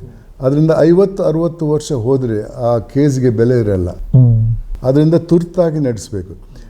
ಇಷ್ಟೊಂದು ಕೇಸ್ಗಳು ಯಾಕೆ ಬರ್ತಾ ಇದೆ ಅಂದರೆ, ನನ್ನ ಅನಿಸಿಕೆಯಲ್ಲಿ ಈ ಕೋರ್ಟಿನ ಡಿಲೇಯಿಂದ ನನ್ನ ಇದರಲ್ಲಿ ಸ್ಪೆಕ್ಯುಲೇಟಿವ್ ಲಿಟಿಗೇಷನ್ಸ್ ಅಂತ ಬರ್ತಾ ಇದೆ. ಎಲ್ಲರಿಗೂ ಗೊತ್ತಿರ್ತದೆ ಆ ಕೇಸಲ್ಲಿ ಏನು ಹುರುಳಿಲ್ಲ ಏನಿಲ್ಲ ಅಂತ, ಆದರೂ ಅವ್ರು ಕೇಸ್ ಹಾಕ್ತಾರೆ. ಯಾಕಂದರೆ ಕೇಸ್ ಹಾಕಿಬಿಟ್ಟು ಒಂದು ಸ್ಟೇ ತೆಗೊಂಡ್ರೆ ಇನ್ನು 50-60 ವರ್ಷ ಹಂಗೇನೆ ಬಿದ್ದಿರ್ತದೆ, ಆಮೇಲೆ ಸೋತ್ರು ಪರವಾಗಿಲ್ಲ ಅಂತ. ನಮ್ಮ ಕಾಲದಲ್ಲಿ ಅಲ್ಲ, ನನಗೆ ಹಿಂದಿನ ಕಾಲದಲ್ಲಿ justice delayed is justice denied ಅಂತ ಇತ್ತು ಒಂದು ಸ್ಟೇಟ್ಮೆಂಟು. ಅದು ಇವಾಗ ಹೋಗಿಬಿಟ್ಟು ಜಸ್ಟಿಸ್ ಹರಿಡ್ ಇಸ್ ಜಸ್ಟಿಸ್ ಬೆರಿಡ್ ಅಂತಾಗಿದೆ. ಆದ್ದರಿಂದ ಇದೊಂದು ದೊಡ್ಡ ಬದಲಾವಣೆ. ಅದಕ್ಕೆ ಒಂದು ಭಾಳ ಮುಖ್ಯವಾದ ವಿಚಾರ ಏನಂದರೆ, ಈ 4 ಕೋರ್ಟುಗಳು ಬೇಡ. ಒಂದು ಮೊದಲನೇ ಕೋರ್ಟು, ಆತ ತಪ್ಪು ಮಾಡಿರ್ಬೋದು. ಎರಡನೇ ಕೋರ್ಟು, ಭಾಳಷ್ಟು ದೇಶಗಳಲ್ಲಿ, ಅಮೆರಿಕ ದೇಶದಲ್ಲಿ ಕೂಡ 2 ಕೋರ್ಟು. ಆ 2 ಕೋರ್ಟ್ ಇದ್ದರೆ ಬೇಡಪ್ಪ, ಇಷ್ಟು ಖರ್ಚು ಮಾಡಿಕೊಂಡು ಅಲ್ಲಿ ಹೋಗೋದು ಯಾಕೆ, ಸಂಧಾನ ಮಾಡೋಣ, ಇಲ್ಲದ್ರೆ ಬಿಟ್ಬಿಟ್ಟು ಹೋಗೋಣ ಅನ್ನೋದು ಹಿಂದೆ ಇತ್ತು ಈ ದೇಶದಲ್ಲಿ ಕೂಡ. ಇವತ್ತು ಇಲ್ಲ. ಮುಂದಕ್ಕೆ ಈ ಬದಲಾವಣೆ ಬಂದರೆ 2 ಕೋರ್ಟ್, ಹೈಕೋರ್ಟ್ ಬೇಕು, ಸುಪ್ರೀಂ ಕೋರ್ಟ್ ಬೇಕು, ಆದರೆ ಬೇರೆ ಕೇಸ್ಗಳಿಗೆ, ಕಾನ್ಸ್ಟಿಟ್ಯೂಷನಲ್ ಕೇಸ್ಗೆ ಮೊದಲನೇ ಕೋರ್ಟ್ ಹೈಕೋರ್ಟ್ ಆಗಬೇಕು, ಎರಡನೇ ಕೋರ್ಟ್ ಸುಪ್ರೀಂ ಕೋರ್ಟ್, ಅಲ್ಲಿಗೆ ಮುಗಿದು ಹೋಗಬೇಕಾಗ್ತದೆ. ಅದೇ ರೀತಿಯಲ್ಲಿ ಟ್ಯಾಕ್ಸೇಷನ್ ಕೋರ್ಟ್ ಇದೆ, ಟ್ರೈಬ್ಯುನಲ್ಸ್ ಇದೆ, ಬೇರೆ ಎಲ್ಲ ಇದೆ. ವಕೀಲರಿಗೆ ಬೇಕಾದಷ್ಟು ಕೆಲಸ ಇರ್ತದೆ. ಅದು ಈ 1ನೇ ಕೋರ್ಟು, 2ನೇ ಕೋರ್ಟು, 3ನೇ ಕೋರ್ಟು, 4ನೇ ಕೋರ್ಟು ಬೇಡ ಅನ್ನೋದು ನನ್ನ ಸಲಹೆ. ಅದರಿಂದ ಕೇಸ್ಗಳು ಕಮ್ಮಿ ಆಗ್ತದೆ. ಕೇಸ್ಗಳು ಕಮ್ಮಿ ಆದಂಗೆ ತುರ್ತಾಗಿ ಇರುವಂಥ ಕೇಸ್ಗಳು ಮುಗಿದೋಗ್ತದೆ. ಆ ಒಂದು ದೊಡ್ಡ ಬದಲಾವಣೆ ತರಬೇಕು. ಇನ್ನು ಪ್ರಮುಖವಾಗಿ ಸರ್, ಚುನಾವಣಾ ಅಕ್ರಮಗಳನ್ನು ತಡೆಗಟ್ಟೋದಕ್ಕೆ ಸಾಧ್ಯನೇ ಇಲ್ವಾ ಅಂತ? ಇಲ್ಲೇ ಎಲ್ಲದಕ್ಕೂ ಒಂದು ಕಾರಣ ಏನಂದರೆ, ಈ ದುರಾಸೆ ಇದ್ದರೆ ಅದರಲ್ಲಿ ಭಾಳಷ್ಟು ಅನ್ಯಾಯ ಆಗ್ತದೆ. ಬರೀ ಹಣ ತಗೊಂಡು ತಪ್ಪು ಮಾಡೋದು ಮಾತ್ರ ಅಲ್ಲ, ಭಾಳಷ್ಟು ವಿಚಾರಗಳು, ದಾಖಲೆಗಳನ್ನು ಬದಲಾಯಿಸ್ತಾರೆ, ಮುಂದಕ್ಕೆ ಹಾಕುವಂಥ ಪ್ರಯತ್ನ ಮಾಡ್ತಾ ಇದ್ದಾರೆ, ಮತ್ತು ಸುಳ್ಳು ಸಾಕ್ಷಿಗಳನ್ನು ತರ್ತಾರೆ. ಇದೆಲ್ಲ ಹಿಂದೆ ಇರಲಿಲ್ಲ. ಹಿಂದೆ ಆತ ಸಾಕ್ಷಿ ಕೊಡಬೇಕಾದ್ರೂ ಆತನಿಗೆ ಒಂದು ಇದಿತ್ತು, ಗೌರವ ಇತ್ತು. ಯಾಕಂದರೆ ಅವನಿಗೆ ಗೊತ್ತಿದ್ದ ವಿಚಾರ ಅವನು ಹೇಳ್ತಾ ಇದ್ದ, ಅದನ್ನು ನಮ್ಮದೇ ಇರಲಿ, ಅದು ಬೇರೆ ವಿಚಾರ. ಆದರೆ ಹಣ ತಗೊಂಡು ಬಂದು ಸುಳ್ಳು ಸಾಕ್ಷಿ ಕೊಡುವುದು ಇದೆಲ್ಲ ಸರಿಯಲ್ಲ ಅನ್ನೋದು ನನ್ನ. ಸರ್, ಇನ್ನು ನಿಮ್ಮ ಒಳ್ಳೆ ಕೆಲಸಗಳು ಕೂಡ ತುಂಬ ಜನಕ್ಕೆ ಗೊತ್ತಿದೆ. ಇನ್ನು ಭಾರತದ ಯೋಧರಿಗೂ ಕೂಡ ಸಹಾಯ ಮಾಡಿದ್ರಂತ ಕೇಳ್ಪಟ್ವಿ, ಅದ್ರ ಬಗ್ಗೆ ಸರ್? ನನಗೆ ಹಲವಾರು ಪ್ರಶಸ್ತಿಗಳು ಬಂದಿವೆ. ಅದರಲ್ಲಿ ₹1 ಹಣ ಕೂಡ ಕೊಟ್ಟಿದ್ದಾರೆ. ₹1 ನಾನು ಇಟ್ಕೊಂಡಿಲ್ಲ.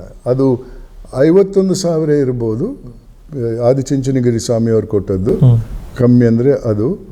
ಅದನ್ನು ಸ್ವಾಮಿಯವ್ರಿಗೆ ಹೇಳಿದೆ, ನಾನು ಪ್ರಶಸ್ತಿ ಸ್ವೀಕಾರ ಮಾಡ್ತೇನೆ, ಹಣ ನೀವು ನಿಮ್ಮ ಆಸ್ಪತ್ರೆ ನಡೆಸ್ತಾ ಇದ್ದೀರಾ, ಅದಕ್ಕೆ ಬಳಸ್ಕೊಳ್ಳಿ, ನನಗೆ ಬೇಡ ಅಂತ ಹೇಳಿದ್ದೇನೆ. ಅದೇ ರೀತಿ ಬೇರೆ ಹಣವನ್ನು ನಿಮಾನ್ಸಿ ಕೊಟ್ಟಿದ್ದೇನೆ, ಜಯದೇವ ಇನ್ಸ್ಟಿಟ್ಯೂಟ್ ಆಫ್ ಕಾರ್ಡಿಯಾಲಜಿ ಕೊಟ್ಟಿದ್ದೇನೆ, ಟಾಟಾ ಮೆಮೋರಿಯಲ್ ಕ್ಯಾನ್ಸರ್ ಆಸ್ಪತ್ರೆ ಕೊಟ್ಟಿದ್ದೇನೆ. ಒಂದು ಸಂಸ್ಥೆಯವರು ₹1 ಕೋಟಿ ಕೊಟ್ಟರು. ಅದನ್ನು ನಾನು ಭಾರತದ ನಿವೃತ್ತ ಯೋಧರ ಸಂಸ್ಥೆಗೆ ಕೊಟ್ಟಿದ್ದೇನೆ. ನಾನು ₹1 ಇಟ್ಕೊಂಡಿಲ್ಲ. ಯಾಕಂದರೆ ನನಗೆ ನನ್ನ ಸಂಬಳದಿಂದ ಬರುವಂಥ ಆದಾಯ ಬಿಟ್ಟು ಇನ್ನು ಯಾವುದೂ ಬೇಡ ನನಗೆ ಅನ್ನೋದು. ಅದು ಕಾನೂನಲ್ಲೂ ಹಂಗೆ ಇದೆ. ನನಗೆ ಆದಾಯ ಬಿಟ್ಟು ಬೇರೆ ನೀವು ತಗೊಳ್ಬಾರ್ದು ಅನ್ನೋದು ಇದೆ. ನಾನು ಅದನ್ನು ಕಡ್ಡಾಯವಾಗಿ ಪಾಲಿಸ್ತಾ ಹೋಗ್ತಾ ಇದ್ದೇನೆ. ನನ್ನಲ್ಲಿ ಒಂದಿಷ್ಟು ತಪ್ಪಿದ್ರೆ ಇಷ್ಟೊತ್ತಿಗೆ ನನ್ನ ಬಟ್ಟೆ ಬೆಚ್ಚಿ ಬೀದಿಯಲ್ಲಿ ಇಳಿತಾಯಿದ್ರು. ಎಷ್ಟು ಜನರ ವಿರುದ್ಧ ನಾನು ಮಾತು ಹೇಳಿದೆ. ಇಲ್ಲ ಒಂದು ಕಡೆ ನೀವು ಕೆಲವರಿಗೆ ಸ್ಫೂರ್ತಿ ಆಗ್ತೀರಾ ಸರ್? ಆಗ್ತಾನೆ ಇಲ್ಲವೋ ಗೊತ್ತಿಲ್ಲ, ಪ್ರಯತ್ನ ಮಾಡೋದು ನನ್ನ ಕರ್ತವ್ಯ. ಭ್ರಷ್ಟಾಚಾರ ನಿರ್ಮೂಲನೆ ಮಾಡೋದು, ಈ ವ್ಯವಸ್ಥೆಯನ್ನು ಬದಲು ಮಾಡೋದ್ರಲ್ಲಿ ನೀವು ಕೂಡ ಪ್ರಮುಖ ಪಾತ್ರವನ್ನು ವಹಿಸಿದ್ರಿ. ನಾನು ಪ್ರಯತ್ನ ಮಾಡಿದ್ದೇನೆ. ನಾನು ಪ್ರಯತ್ನ ಮಾಡ್ತಾ ಇದ್ದೇನೆ. ಎಷ್ಟು ದಿನ ಅಂತ ಗೊತ್ತಿಲ್ಲ. 85 ಇವಾಗ, ಮುಂದಿನ ತಿಂಗಳು 85 ಆಗ್ತದೆ. ಸರ್, ಈಗಿನ ಯುವಕರಿಗೆ ನಿಮ್ಮ ಕೊನೆಯ ಮಾತು? ಜೀವನದಲ್ಲಿ 2 ಮೌಲ್ಯಗಳನ್ನು ನೀವು ಅಳವಡಿಸಬೇಕು. ಒಂದು ತೃಪ್ತಿ, ಇನ್ನೊಂದು ಮಾನವೀಯತೆ. ತೃಪ್ತಿ ಅಂದರೆ ಒಂದು ಹಂತಕ್ಕೆ ಡಿಗ್ರಿ ಬಂತು, ಕೆಲಸ ಸಿಕ್ತು, ಇನ್ನೇನು ಬೇಡ, ಸನ್ಯಾಸಿ ಆಗ್ತೇನೆ ಅನ್ನೋ ತೃಪ್ತಿ ಅಲ್ಲ. ಎಲ್ಲರಲ್ಲೂ ಆಕಾಂಕ್ಷೆ, ಆಂಬಿಷನ್ ಅನ್ನೋ ಒಂದು ಗುಣ ಇರಬೇಕು.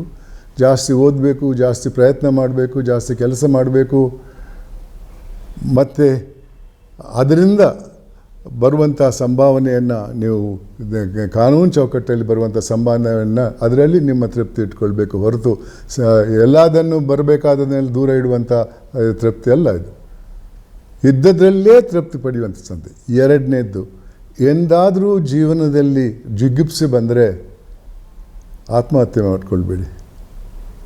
ನಿಮ್ಮನ್ನು ನಿಮ್ಮ ಮುಂದೆ ಇರುವಂಥ ವ್ಯಕ್ತಿಗಳ, ನಿಮ್ಮ ಮೇಲೆ ಇರುವಂಥ ವ್ಯಕ್ತಿಗಳ ಜೊತೆ ಹೋಲಿಸಬೇಡಿ.